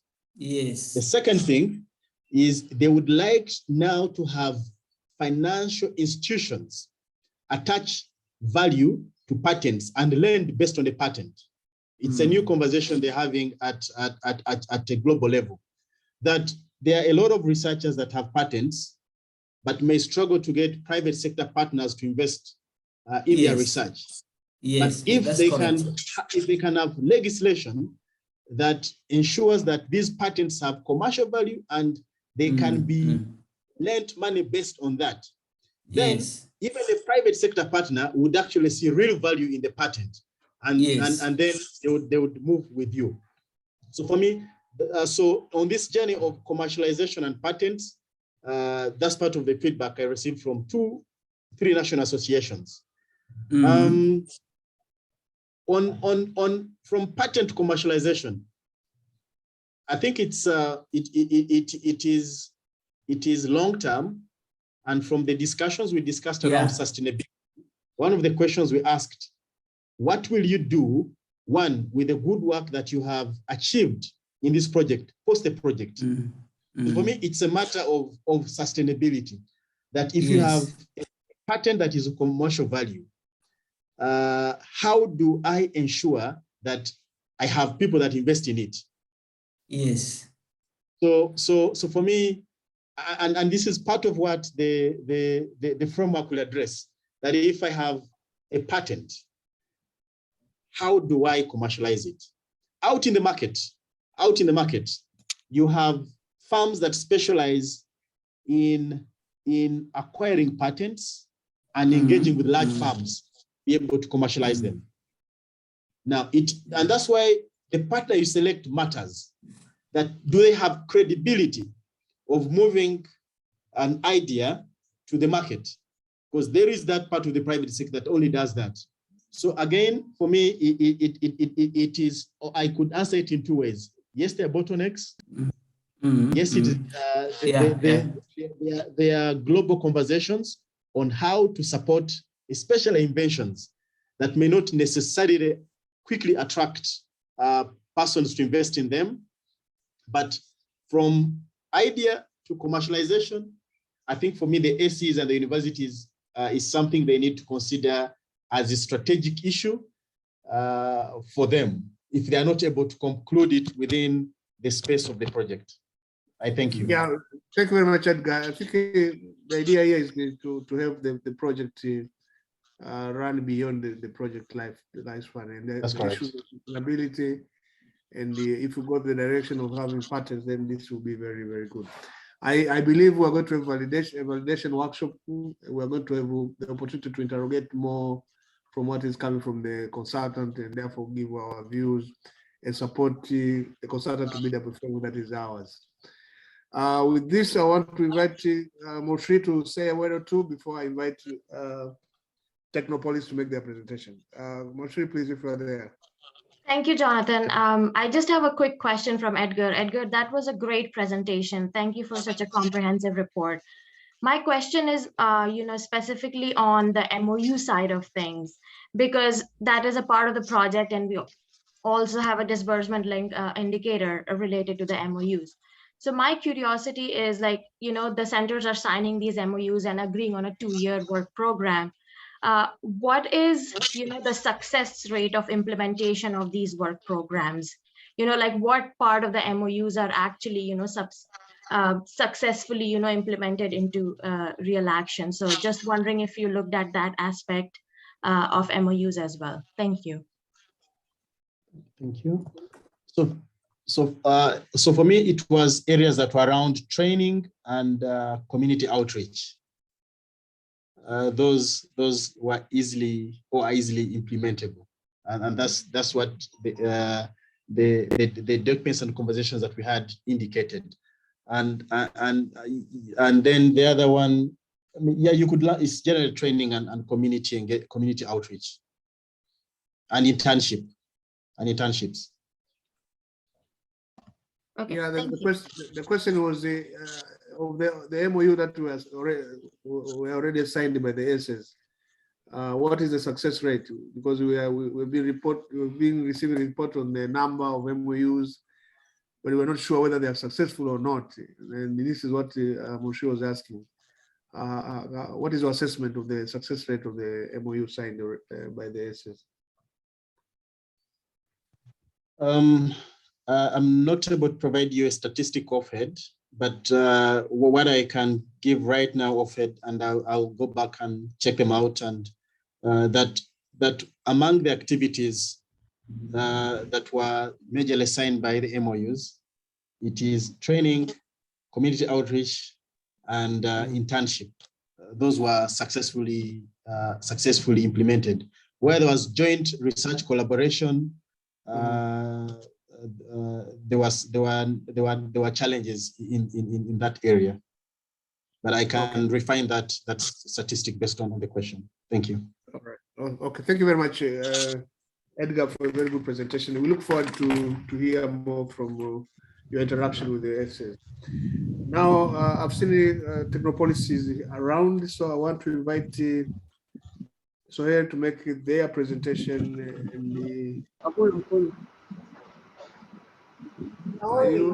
Is Technopolis here? Yes. Yes. Yeah, go ahead, please. Yes, hello, Jonathan. Hello, everyone. So we will share our slides. Yes, there they are. Today I'm here with Anne-Luz and Verli, and we will be updating you on the verification exercise. So the objective of our presentation is really to share with you the timeline for the next exercise, and to remind you a little bit things that we've already shared last time on results from the last verification exercise, as well as lessons learned from there, from that exercise, and how we can share with you best practices for the next one. So if we start with the non-student DLRs, 2.3, 2.4, and 2.5, the timeline that we are suggesting really is based on the one we've done last year. We suggest starting the verification around end of March. So we would get reports around the 28th of March. Then we will take a couple of weeks to the first step is that a week after you've shared the reports, we provide you with feedback on the data, if any documents are missing or any templates are not complete, we can let you know, so you have the opportunity to correct the reports and share them again. After that, once we have the final reports, we start the verification exercise. So for the publication data, we've planned here about 3 weeks, so that they should be ready early May. And for DLR 2.3 and 2.4, we've planned around 4 weeks, and so they should be ready around mid-May.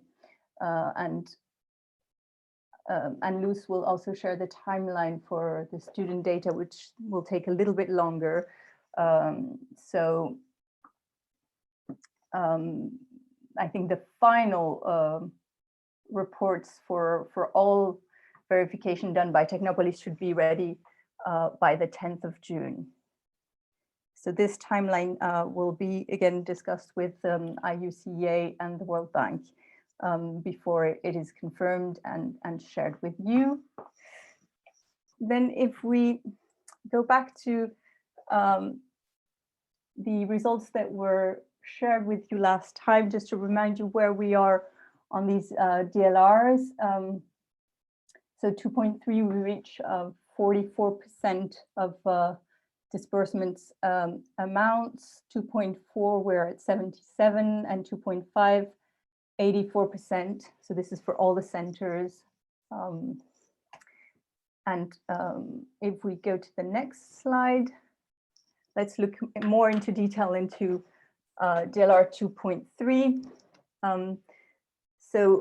This one we can separate into two parts because we have the national accreditations. So for national accreditations, 2 centers from Malawi and Rwanda have already reached 100%, and a lot of the countries are very close to reaching these 100% of the total amount.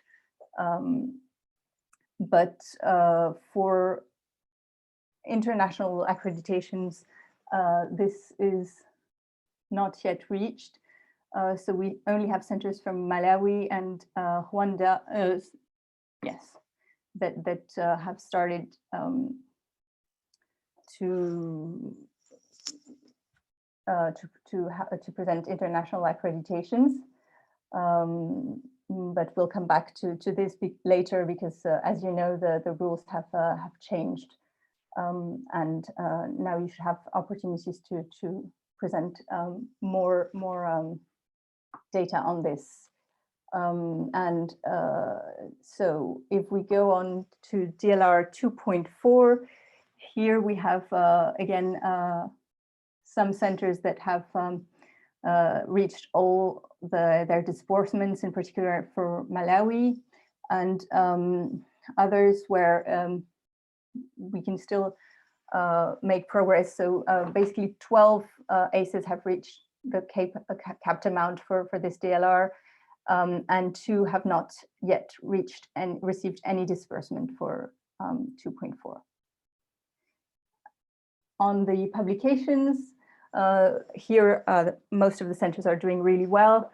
So 22 have reached the cap amount for this DLR, and only 2 ACEs have low disbursement rates and would need to make some submit more data here and to reach their targets.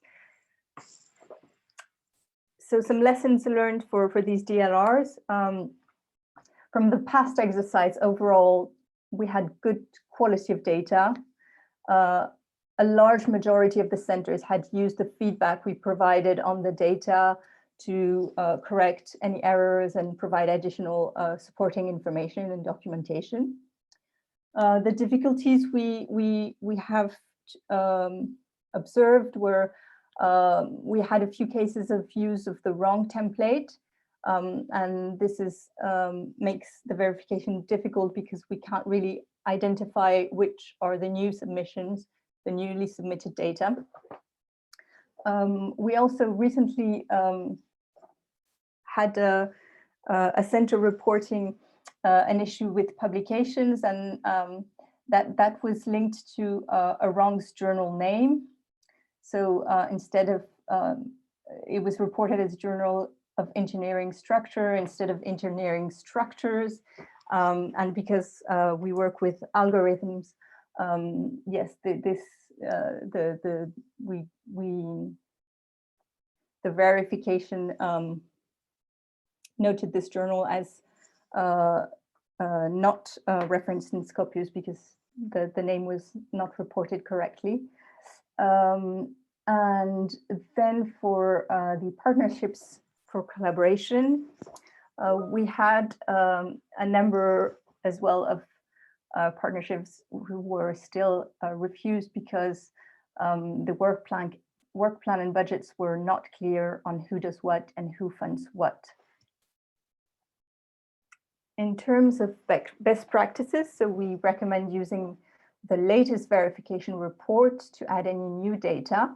On the verification reports, you do have a column with date where you can enter the date of the newly submitted data, and that helps us to clearly identify it. Also, we recommend being extremely accurate when providing the journal's name and the ISSN. We also recommend for DLR 2.3 and 2.4 to provide the documentation that we always ask, so signed accreditation letters and signed MOUs with work plan and budget, showing commitment of both partners. And as we shared last time with you, so the next slide will show you the type. Oh, sorry, you're not here. So first on DLR 2.3 for the accreditations, because there is a change here. So on national accreditation, we are asking still for the accreditation letters that specify the name of the program and the validity period. But for international accreditations, so as you know, there were new rules. So here for this exercise, we will be looking at joint programs with an internationally accredited program. We will also be looking at any data you submit on joint programs with an institution included in a global ranking above a threshold. So for example, the top 750 institutions.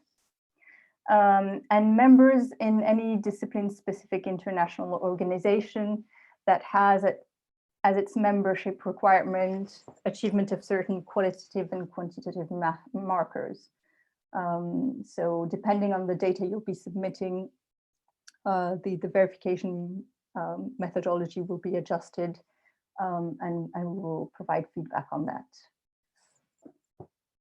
So in terms of DLR 2.4, here we've shared already this with you. This is an example of a good practice when submitting your MOU.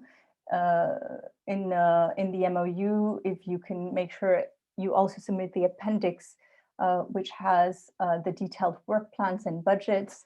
And as you can see here, we like to have the contribution by partners and details on the roles of each of the partners, so we can clearly see how this partnership is working, and that both partners have an active role.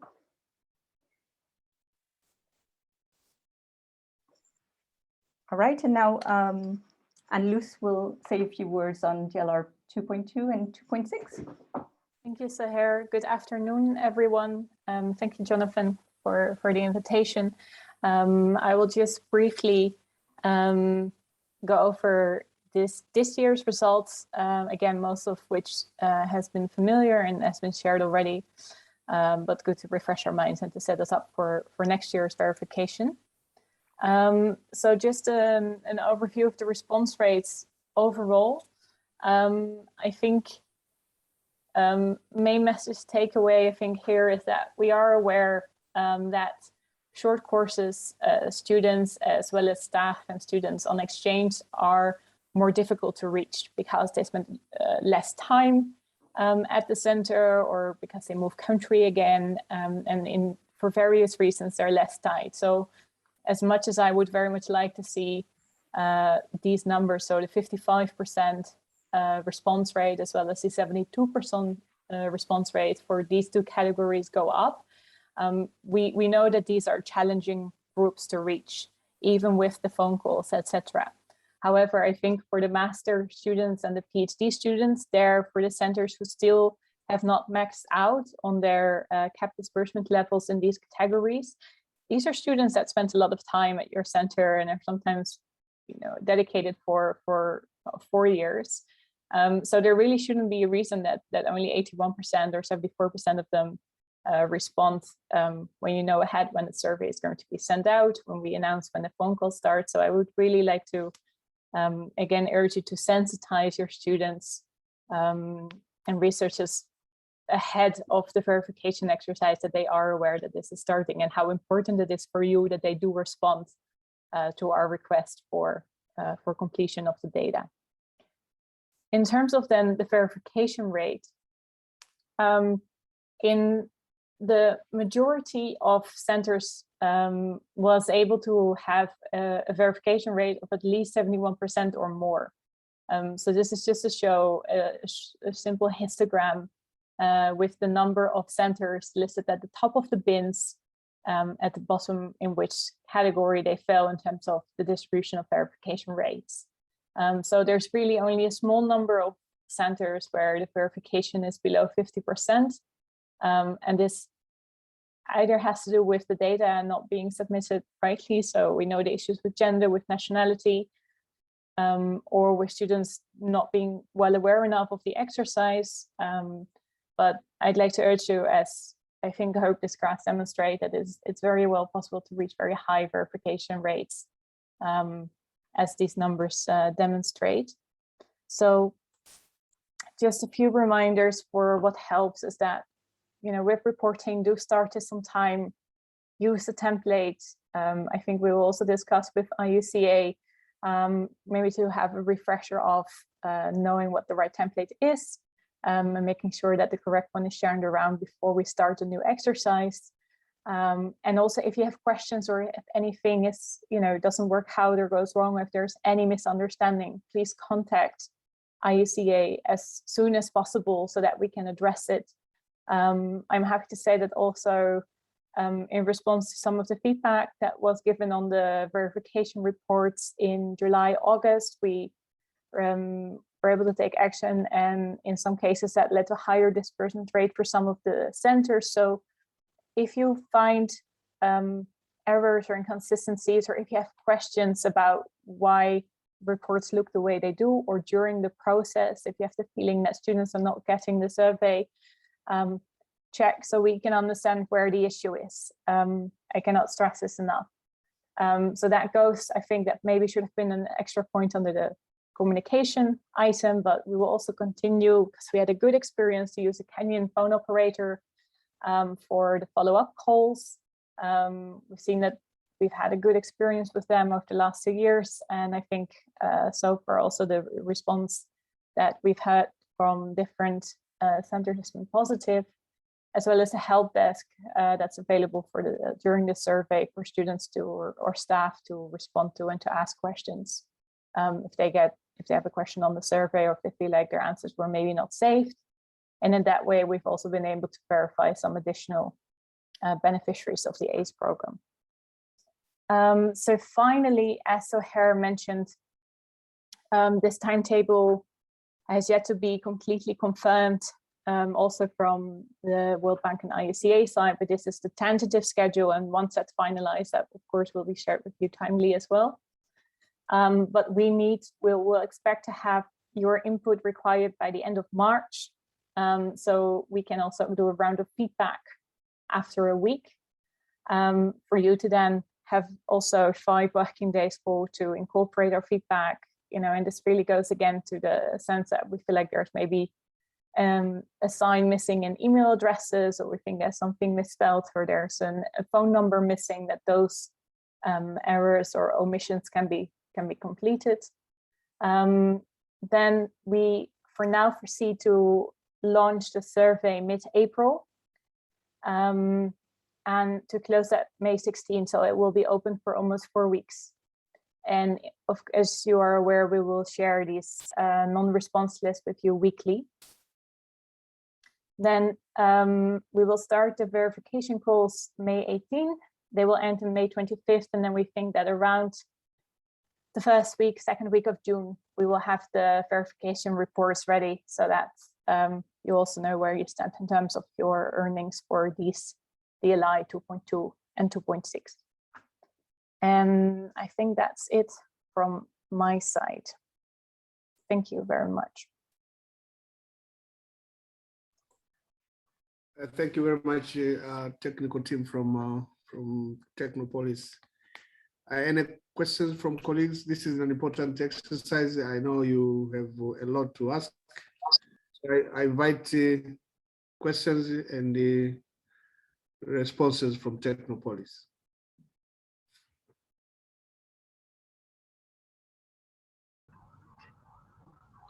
Hi, Jonathan. Yeah, go ahead. Sorry, I'm trying to raise. Thank you very much, Technopolis. I have one question. Which global rankings count? My specific question is whether the Times Higher Education ranking counts as a global ranking. Thanks.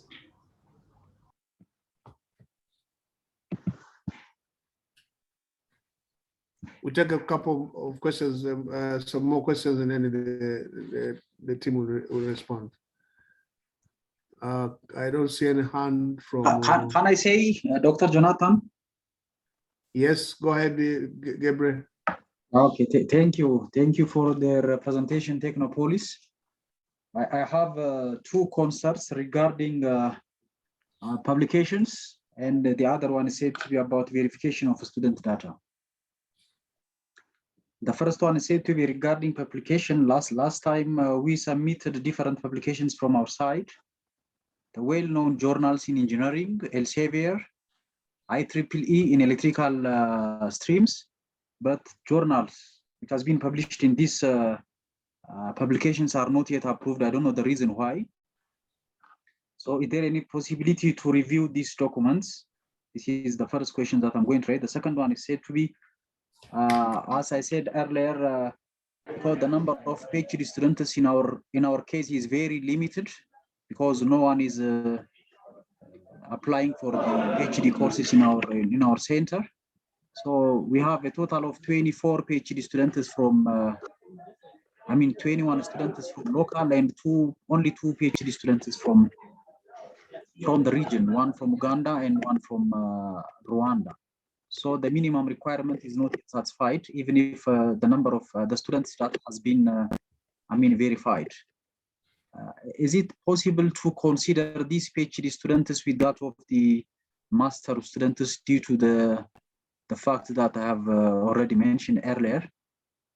Is there any possibility to account these students, PhD students, to be accounted with that of the master students? Is there any option from your side? Sorry. Thank you, Dr. Jonathan and Technopolis. Yeah, Technopolis, can you respond to those questions as we wait for others to ask questions? My question is, the first one is said to be, we have already submitted journals published in Elsevier and IEEE. Yeah, they got your questions. They got them. We don't need to repeat. They got them. Okay, thank you. Thank Yes. you, Dr. Jonathan. Thank you very much. On this specific point regarding the publications, I would suggest that you send an email to IUCEA with the specific publications that you would like us to look into again. Normally in the reports, we always put the reason why they were not verified. But sometimes there might be errors. As I mentioned earlier, if the name of the journal wasn't reported properly, there might be an error. So we're very happy to look into the data again and provide a comprehensive answer. So if it needs to be corrected, it will be corrected. Okay, thank you. For the next round. Or else it will be clarified why it was refused. Yeah. And for the other point on world university rankings, the operational manual does not give any specific information on this. So maybe IUCEA or the World Bank can answer this one. But there are a lot of university rankings. Of course, they are well known. The World University rankings, the Shanghai Okay, rankings. go ahead. There's a lot of background noise. I'm sorry. I was saying on the global university rankings, the operational manual does not specify any specific lists that should be included. So I don't know if IUCEA or the World Bank would like to clarify on that point.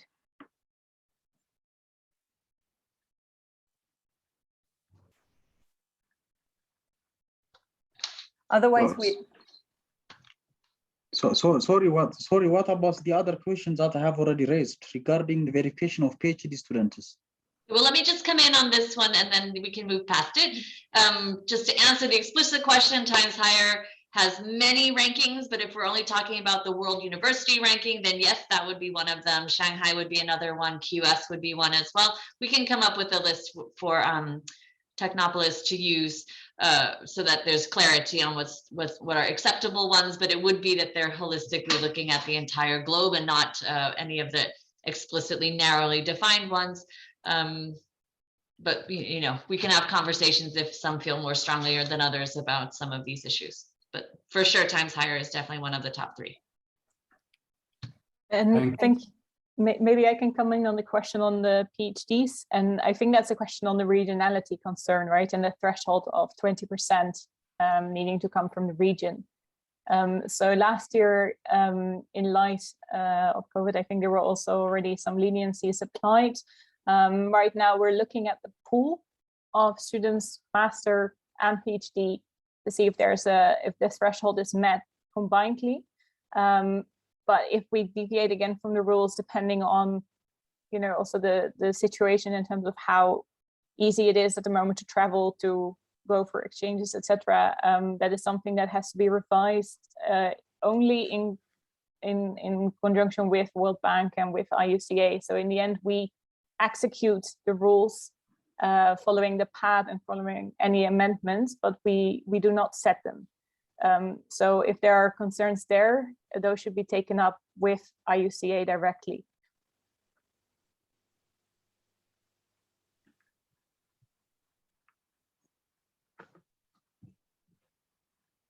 Again, with the case of railway centers and the fact that the number of PhD students attracted to the discipline is very low. So we might have a direction sometimes later. I invite Professor Lakan to make a comment. Thank you. And then Louis will finalize. Professor Lakan, please, you have the floor.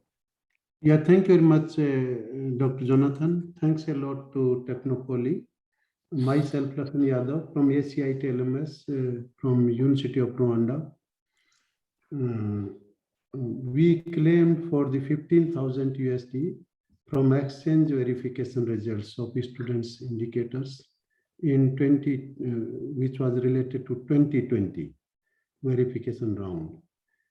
The rate for the 3 faculties which were used, although the results were verified for 3 regional partners who were hosted by the ACIT LMS, rate was used as the nationals, 5,000 USD for each one, instead of counting 10,000 USD for each. We applied also, but we did not get any feedback. Thank you very much, Dr. Jonathan. Yeah, thank you very much. I think this is simple because they are verified. It's just a question of making adjustment and capture what was missing. I don't know what is the way forward, the Technopolis. Do we include this one in the next round, or we just get your submission and then we ask the center to apply for withdrawal application? Verification was already done, only there was the difference, and we wrote to you also 2 times. Yeah, thank you very much. Yeah, I remember. Well, okay, we shall come back to you with the concrete answer, because I have a record of your requests and we have a record of all the verification. It should be done. Yeah, thanks a lot, Doctor. Jonathan, can I come in with a question? Is that Richard? Michael Obama from Apronano. Okay, but I asked I first asked Richard to come in, and then I'll ask you to come in after Lucas. Okay, thank you. Richard is here.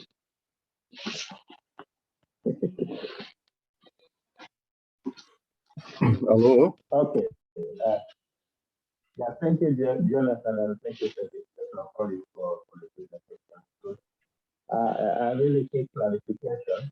The last TMA, there was a discussion about online mode for student and staff exchange and possible process, and there was supposed to be clarification on how this can be done. I don't know if this is still on or whether we consider that the one is opening up and that everything was COVID restrictions of travel now okay. But where I see it probably will still be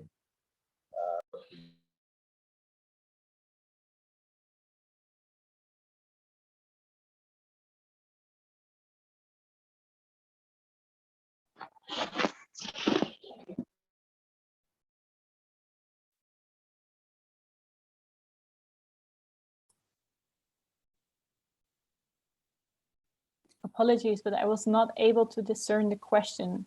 Dr. Jonathan, would you be able to repeat?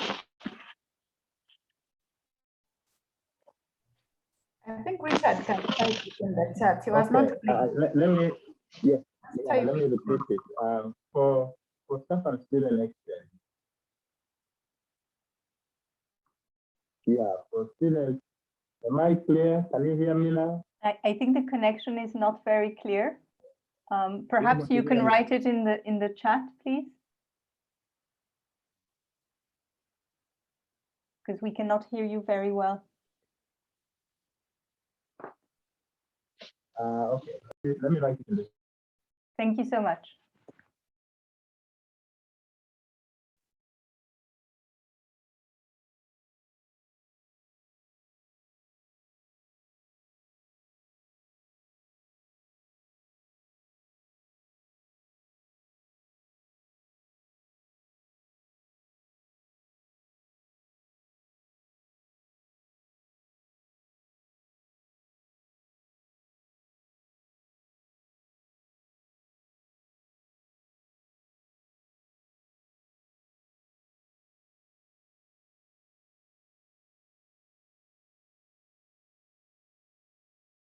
I got lost for some times.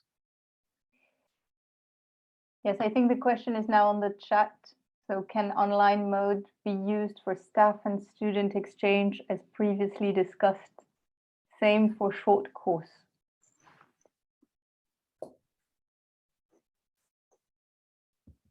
And what is the response, Technopolis?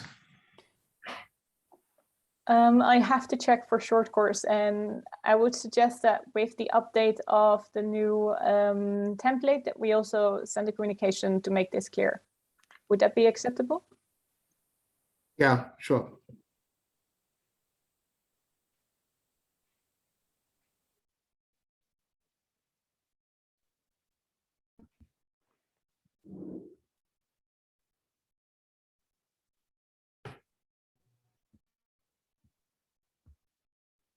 So Richard, are you there to ask a question? It seems to have, yeah, go ahead.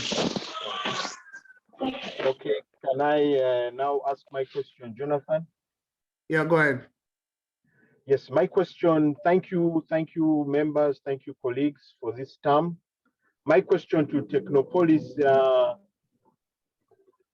my question to Technopolis is about staff exchange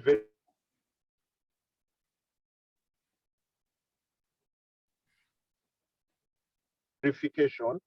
I'm going to 2 places, but in the last verification, this was recorded as double verification.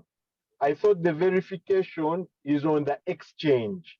If somebody, for example, goes to University of Nairobi and goes to University of Dar es Salaam, these are 2 exchanges. It may be the same individual, but these are 2 exchanges. So we felt as Mapronano, we were affected by this, especially given the fact that few people were willing to go out. So when somebody was willing and he said, okay, let me go to Dar es Salaam for 2 weeks, let me go to Nairobi for 2 weeks. These are within our region in East Africa.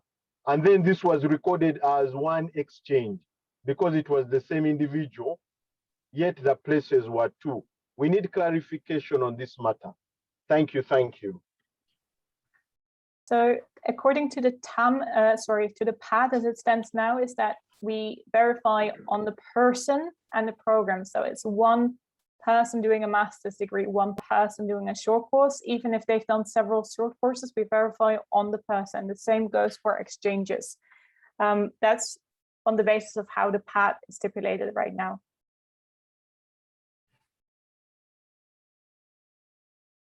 Michael, is that satisfactory? No, it is not satisfactory at all, because you may have, as I explained, you may have an individual who has the ability to go to 2 places.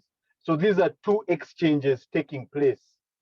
And he has outputs from these 2 different exchanges. I don't see why we should be so rigid as to verify that as one, because it's the individual, and we verify that as one exchange. I think if somebody has gone to 2 or more places for exchange, it is still an exchange taking place, and this person may be going as a resource or maybe going to benefit in one way or the other, that the center will eventually benefit. I think I'm not satisfied with the answer. I think we will talk about it slowly with you, Jonathan, but I'm not satisfied because my understanding of exchange, count the exchange. If somebody has had 2 or 3 exchanges, count the exchange. Don't count the individual. Thank you very much.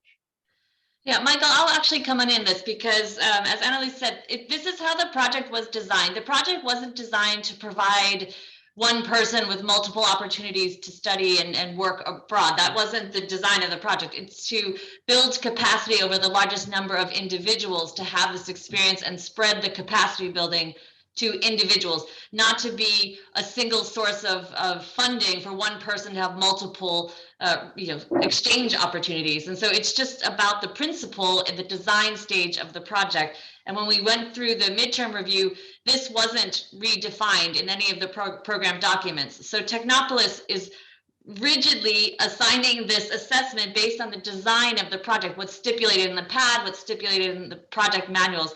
There's no room for them to assess it differently. That would have had to been something that was changed through the restructuring. But what we still believe is that this isn't, you know, an account to provide one person with multiple single opportunities. It is meant to create capacity across the largest number of individuals possible.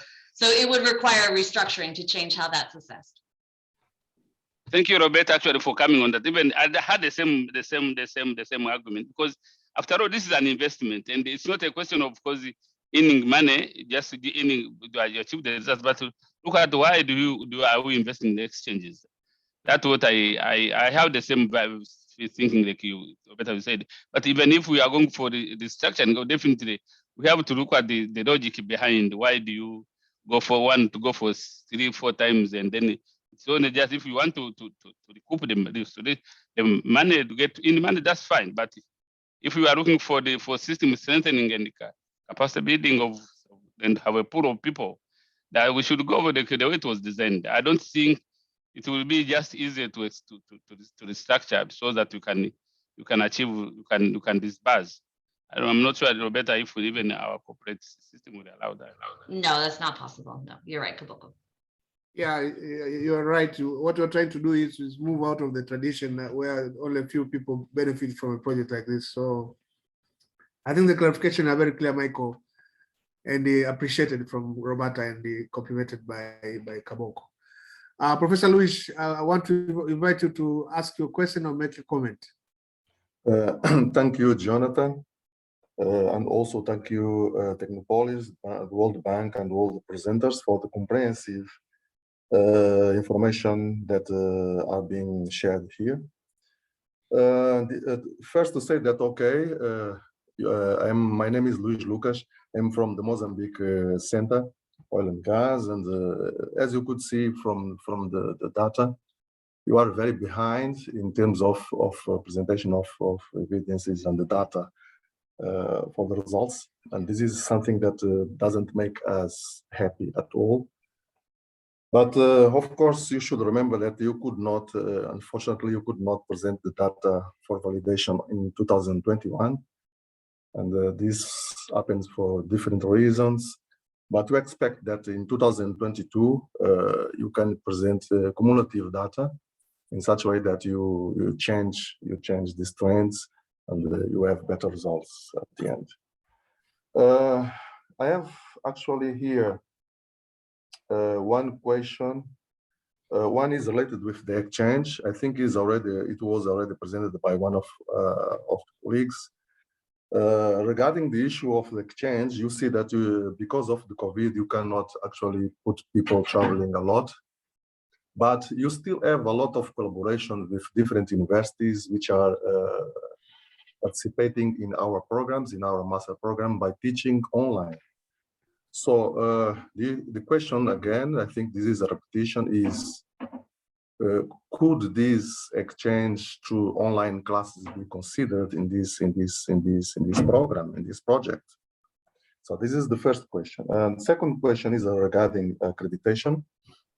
Again, you are very behind in terms of accreditation, but you already have 3 programs, master programs already accredited nationally, and you are now looking for international accreditation.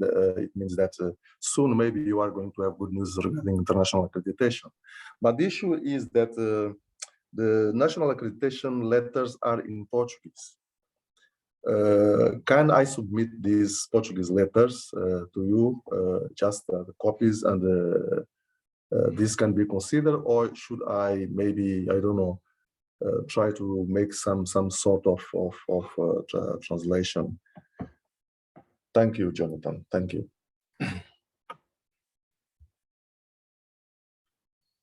Yeah, thank you, Professor Luis. For the letter, I think it is possible to have a covering letter from the bank office in Mozambique to confirm that those are actually coming from the authority. I don't know. I think that is how we should handle it. So I don't think it's a big problem for Technopolis. Once we have one endorsement that these letters are actually coming from an authority accrediting a program from your university. I think administratively it is possible to handle this one. The other question, let Technopolis to go ahead with. Technopolis, are you still there to respond to the other question from Professor Luis? Yeah, yes, just to confirm, yes, about the accreditation, that's absolutely fine. The only information we look at, yeah, if this cover letter could specify the name of the program and the year the accreditation is valid for, and then the name of the accreditation body, and then it's perfect. We can absolutely go ahead. For the exchange, and Luz, I don't know if you already have an answer to that one, or do we need to have input from the World Bank here? Yeah, so last year we included online as an option for the exchange, and I believe we did disperse it for short courses. I don't think this was an option, but I think it's good to revisit that with IUCA and World Bank separately, and then I think we'll do a communication with an overview of the rules, so that's clear for everyone. Let me see if I get this properly. It means that the online teaching can be now considered as exchange. Am I right? We included this last year, and I believe that it was dispersed at the time. Let me just to make sure we're on the same page for 2022.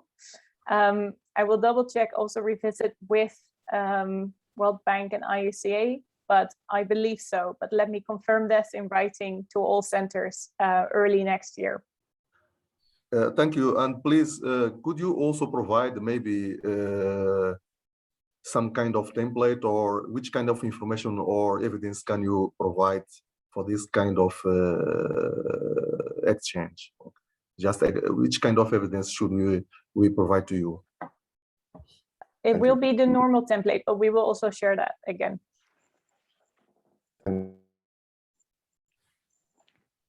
Yeah, thank you very much. I will take the last question from, I think this is from Professor Darius, yeah, INSE Foods.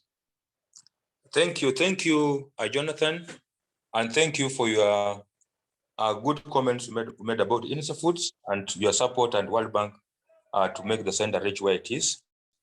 My comment and observation goes to DLR 2.6 on exchanges, where we have had challenges verifying Kenyan nationals who are based in foreign countries, but when they come to our center as visiting scholars on exchange, we have had challenges them being verified because it has been always stated that the country of origin is wrong. They are Kenyans are based, for example, in the US, institution, permanently working there. But when they come to exchange in Kenya, and when we provide this data to the Technopolis, we have always scored 0 because of a wrong country of origin. So I would like to get a clarification on how such a kind of exchange need to be reported so that we don't lose on it. Thank you. Thank you for your question, Professor. I think, again, here, this is a question of us following the path to the letter. So the exchange is based on nationality and as to whether it's considered a regional exchange or not. But I understand that if that seems contradictory when even a Kenyan national is residing or perhaps for a longer time living outside of Kenya or outside the African continent. So as for now, I would suggest that we also revisit this and discuss this with IUCA and World Bank and include this in the communication update on how this rule, whether it remains as is or whether it will be altered. But yeah, as said, at the moment, we follow the path very strictly where it's based on nationality in that sense, and that doesn't sort of leave room for these type of nuances. But I also see Roberta has her hand raised, so perhaps I also give the floor to her. No, that's right. I mean, it's a similar issue as with the the last question as well. I mean, this is just how the definitions were made when the project was designed. It was not meant to be, you know, operating in this gray area about where do they live, if they have permanent residency somewhere else, if there's, it's very complicated, and that's just not the clarity that was built into the project design. So at this stage, I don't see an avenue out of that. I think that's just one of those complexities that we won't resolve during the course of the last couple of years of the project. It just, I don't see how we come up with a different answer.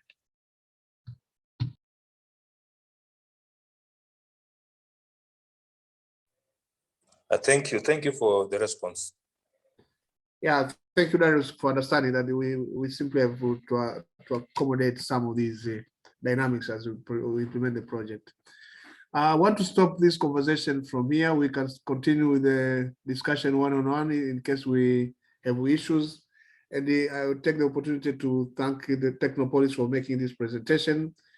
Our promise is that early next year we will get a communication from you, and then you share it with the ACEs, and then we will discuss the timelines for verification, and then agree and communicate the same with the ACEs in good time.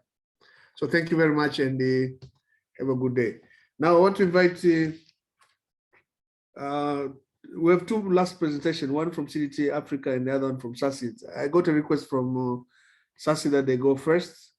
So because they have another meeting that is going to take place immediately after their presentation. So I want to invite Gerard Misizo to make his presentation, and that will be followed by CDT Africa. And you have around 10 minutes, 15 minutes each for you, and we'll get time for the audience to also ask questions. So Gerard, please, if you're there, go ahead with your presentation.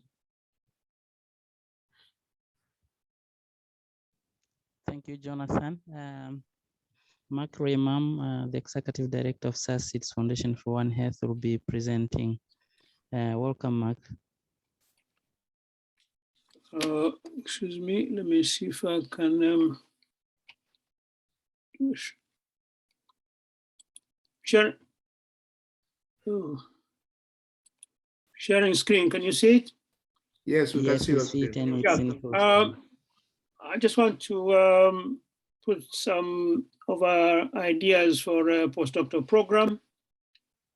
And as you can see, yeah, I'm not the first author, but reason will come later. Now, our core base in terms of science is One Health, which we share between the two centers, one in the Tanzania center, based Tanzania, and ASAIDA at Unza in Zambia. We also share this One Health outlook. We have a new mission which is more ambitious in terms of research.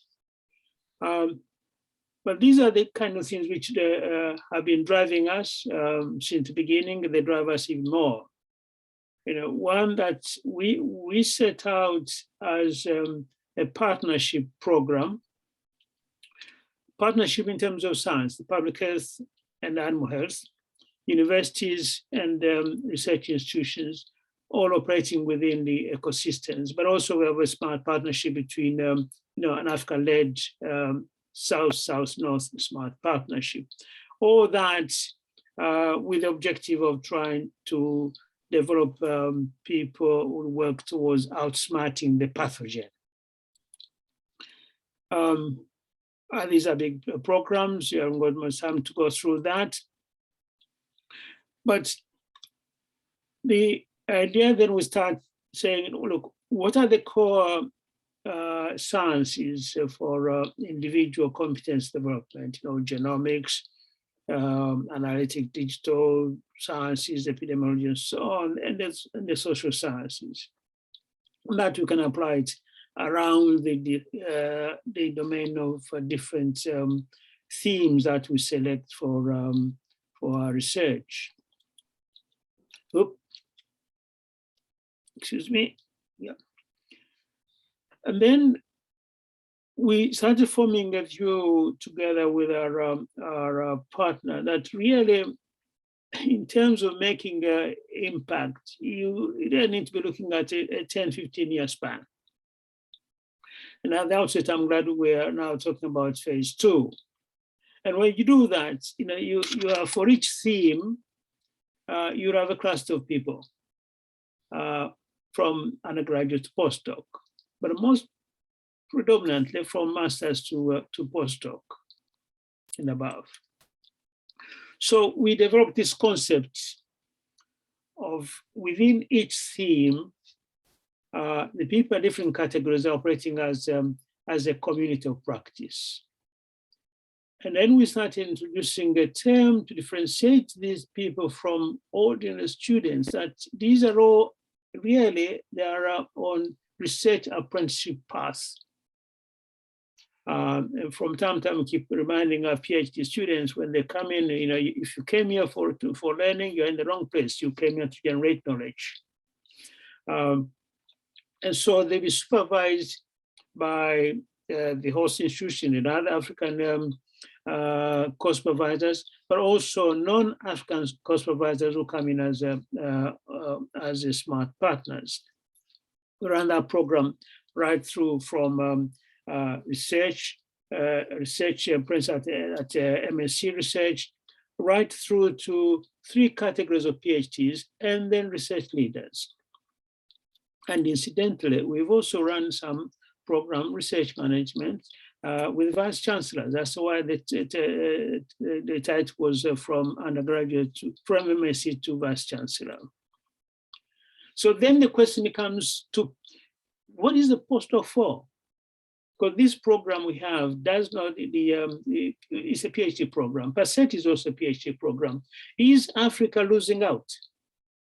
Now one puts a case that in the second phase, we will be losing out if we are only focusing on the PhD. So postdoc is usually a PhD holder, normally within the previous 5 years. But then you get into deepen expertise in a specialist subject. They become specialists. But also you bring in postdocs for their own individual benefit, but also now for the host laboratory or institution benefit. Now, as we expand the PhD program through PASET and through the center, you also have a group of supervisors, primary supervisors, who are in modern science, who are in this new science. So again, if you only look at it in terms of certificates, that will be a loss if you don't have the postdocs. So question that becomes to postdoc or not postdoc. If you look what other people do in the US, where it's essential if you want a tenured position. The UK and Europe, 25, 40, 50%, those in the natural science are going to do a postdoc. Now, so then you have traditional postdoc, 1 to 2 years to deepen a PhD for individual. And that is what we called transitional postdoc in our language. But then you also have a postdoc which can also enable you to attract talent from beyond national borders. And like in the PhD program where we are 20%, I think I look at to see that in the postdoc program, it will be not just nationals. And then you do them also for career development. Those are not transitional postdocs. This is really building up expertise and also helping to develop institutions. So then there's another category then of senior researchers. Also used between academia to bring in this partnership, because then you can start looking at 3 categories for research. basic postgraduate briefing, practical or intermediate research, and then industry, not pulling them all together under one umbrella. Again, that also enables to bring in talent from beyond the border. Now, these are some of the products. You got one in the audience, my center leader, the Vice Chancellor here, our Director of Research was the Director of Research in the National Research Council. This guy was now lead of Wellcome Trust Research Senior Research Fellowship. And then we got another, two center leaders are products of this program.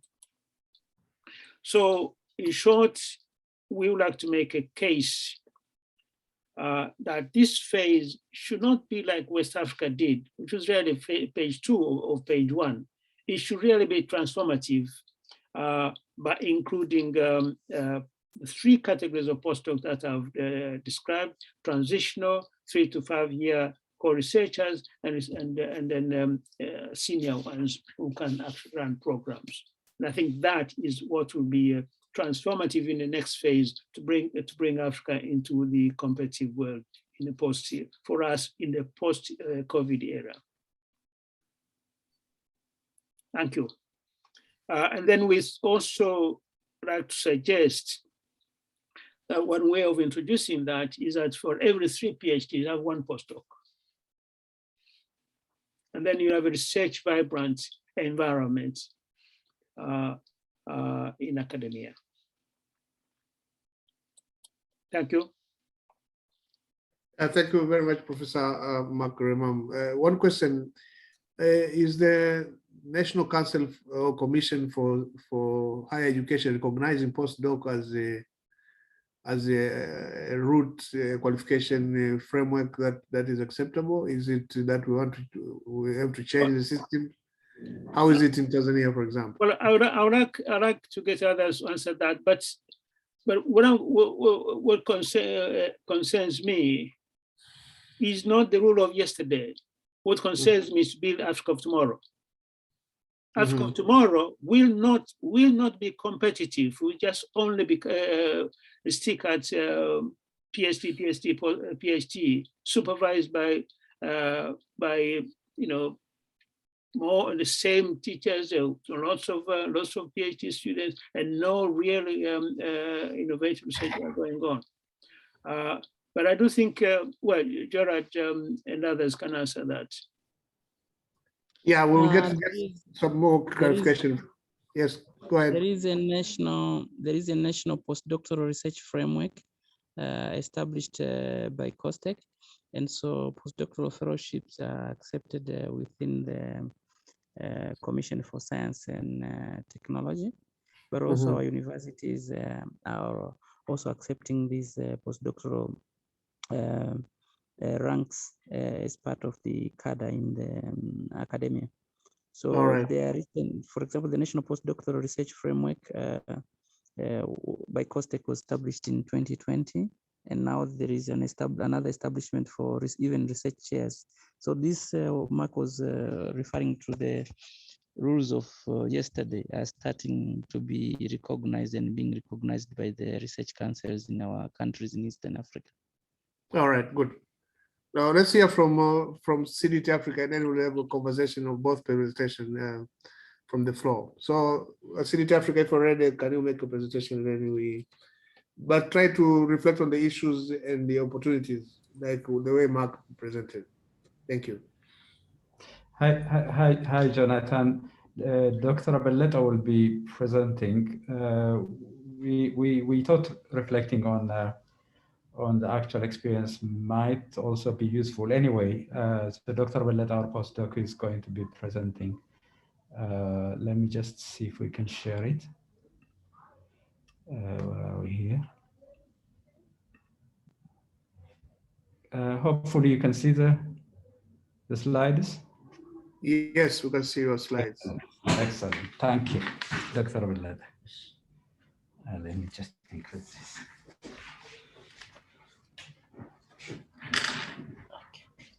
Hello, everyone. I think hope you can hear me. Yes. So, okay. So my name is Bellet Adafrus. I'm a postdoc at CDT Africa, and it is a pleasure to present the postdoc programs at CDT Africa and share my experience. So the title is states is like the postdoc programs are critical element for developing African researchers. That is my reflection. So I'm not going to go in detail about this, but the three factors that affect the SDGs realization in Africa are the structural nature of growth, so the, again, lack of focus on the manufacturing and the high value service sectors, and the lack of infrastructure and the skilled manpower, what we call it the productive capacity.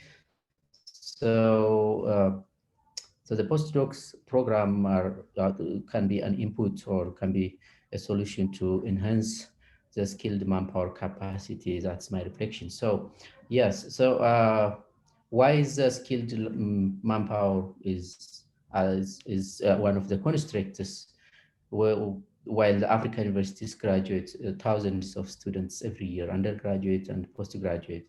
So the African university education system is usually criticized for not providing the required skills for the students. And the reason is that the system focuses on teaching and the research activity is very limited. Yeah, so this is one example, one study done in South Africa, where the age distribution, academic rank by age and the workload. So as we can see, so the staff at the university, which are younger than 39 years old, are mainly engaged in teaching related workload. So the top chart shows the teaching related workload for early career researchers, which are usually younger than 45 years old.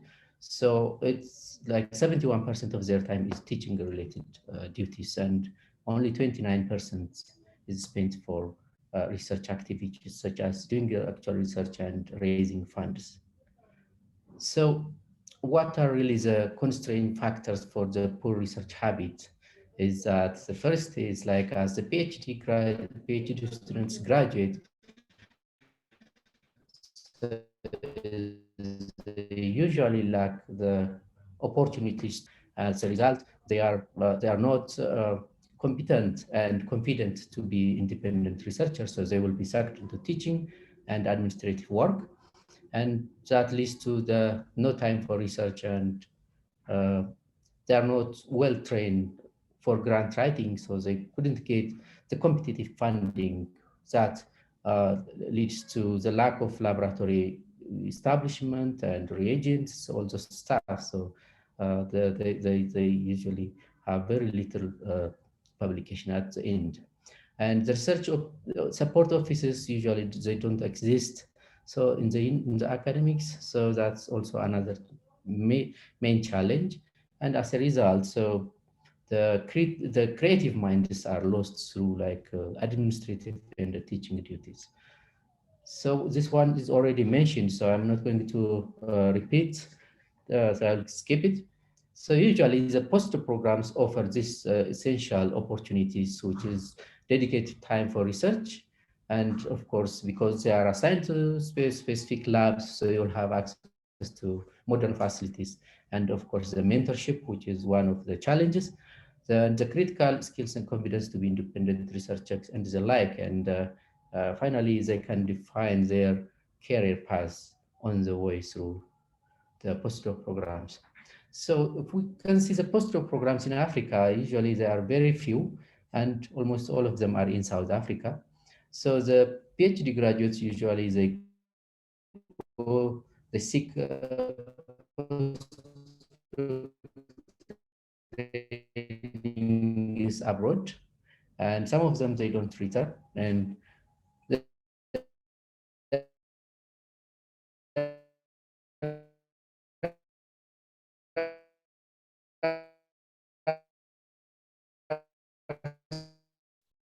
we seem to be losing some you. initiatives, but still, and also, so my opinion is a different experience compared to the, how about now?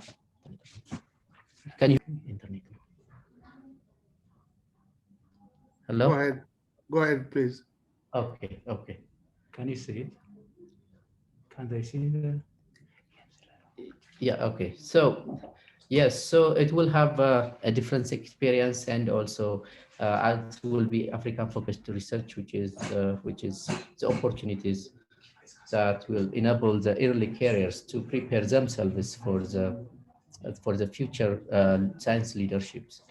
So the CDT Africa postdoc programs usually established or launched based on the previous needs I explained. So usually in 5 tracks. So the numbers indicates that we have these postdocs at several tracks in the CDT Africa program, and these programs are usually funded through the new projects. So the curriculum has objectives to enhance the postdocs' research skills and career development, and also personal skills. So usually the CDT Africa envisions to postdocs to assume themselves in the future as leadership positions in teaching, research, and administration, and the like. And also, besides the personal or the capacity building for individuals or the trainees, CDT Africa also envisions to utilize the postdoc program to transform the center into an African medical discovery hub, and also to create science leaders to address needs of Africa, such as access to medicine challenge.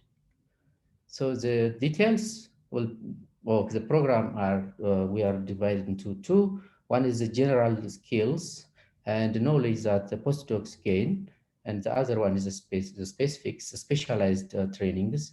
So the general skills expected for the postdoc to gain through this program is the leadership, the critical thinking, and the science communication like presentation, publication, and the like. And also the advanced research methods such as systematic review and meta-analysis, as well as statistical software and advanced analytics training. Also the clinical trial ethics, such as good clinical practice and good clinical laboratory practice, as well as engaging in mobilizing research funders, and also taking part in teaching and developing teaching methods. So the specialized programs are based on the different tracks we have: the drug, vaccine, diagnostic, health systems, or health delivery innovation.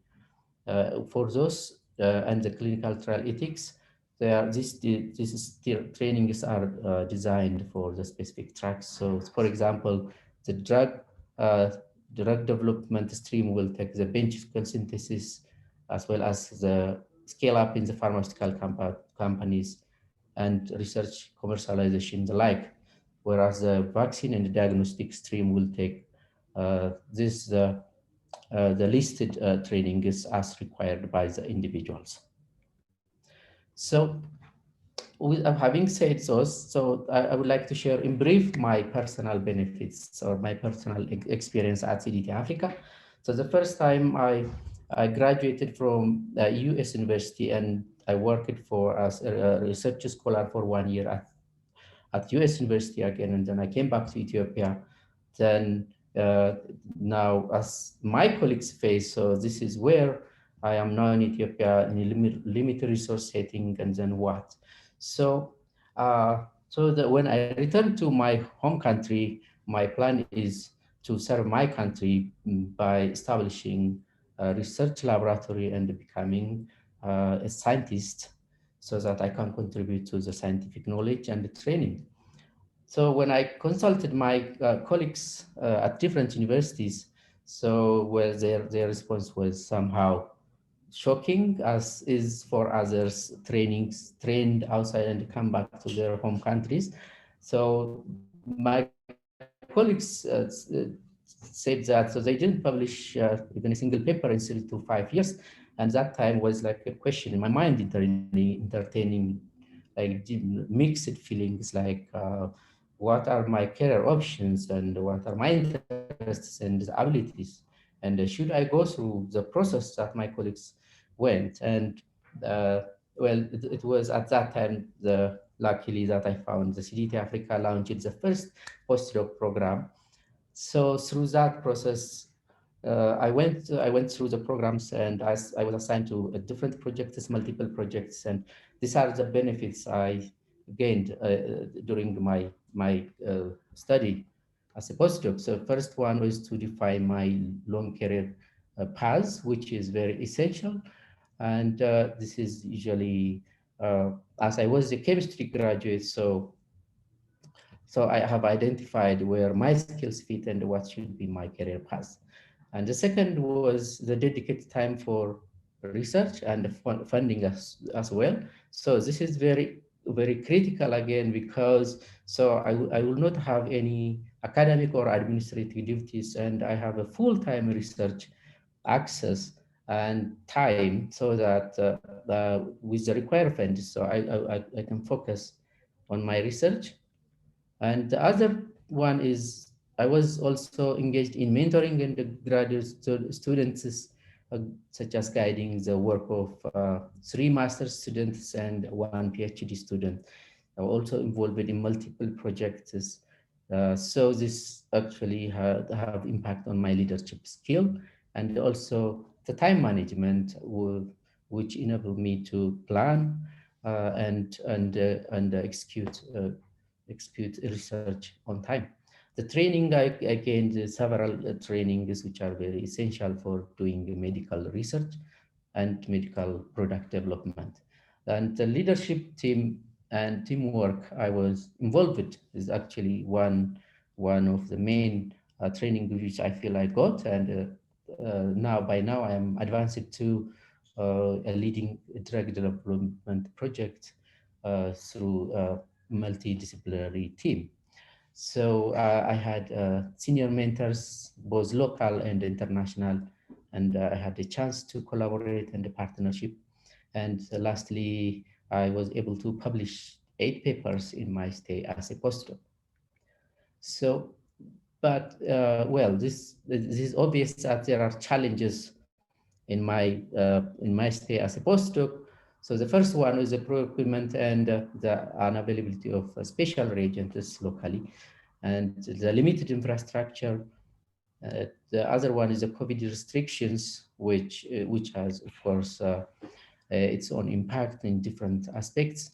The long-term career options, where the universities usually have the same system, and what will happen after I graduate, after I finish my postdoc, and I have to go through the same kind of system, so it will have negative impact.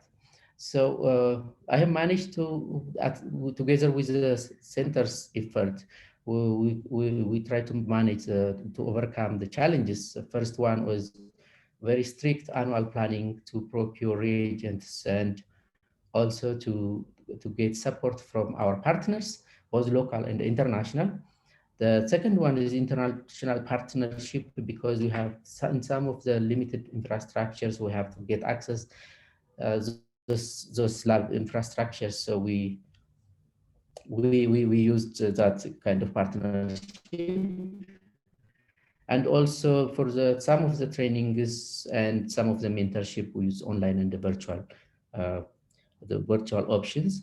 And because of the COVID restrictions and the travel restrictions, so we were not do some of the experiments at partner institutions. So the solution we came up with to pool funding from different sources and to equip our labs. A typical example is our cell culture lab, which is being established, and we have all the equipment for the cell culture lab and establishing, which is really a huge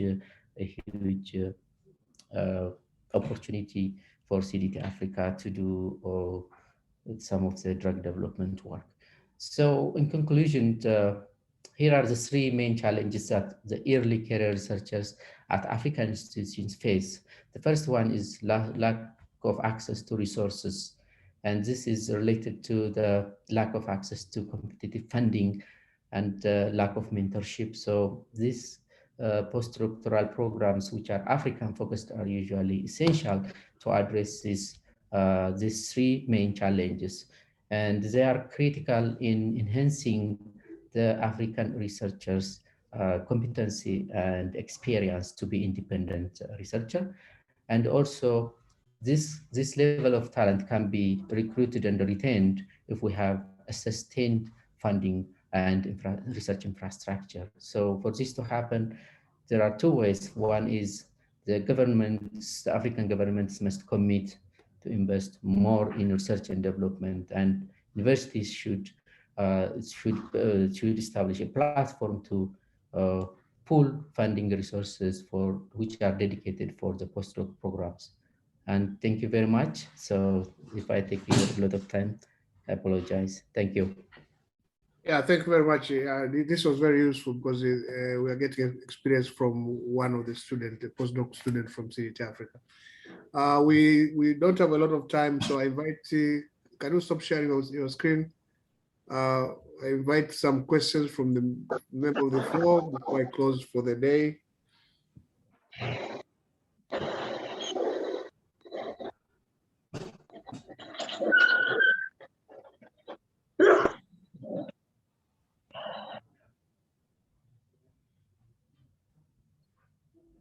It seems I don't have any question from any of the centers.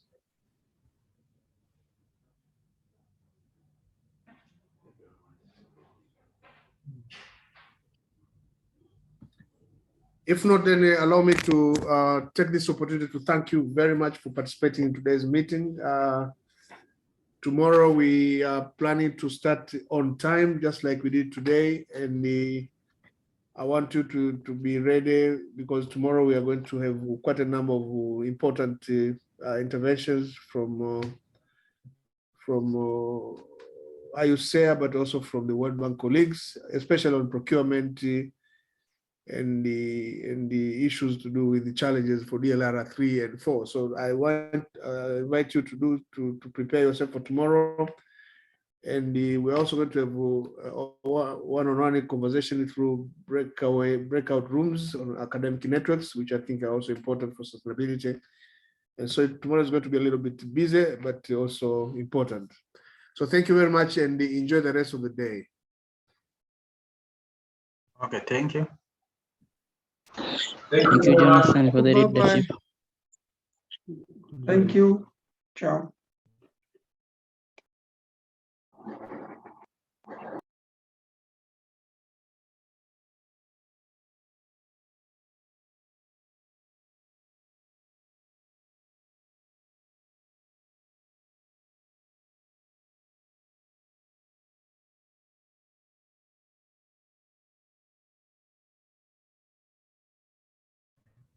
Thanks, everyone. Let's go in a little sense of challenge.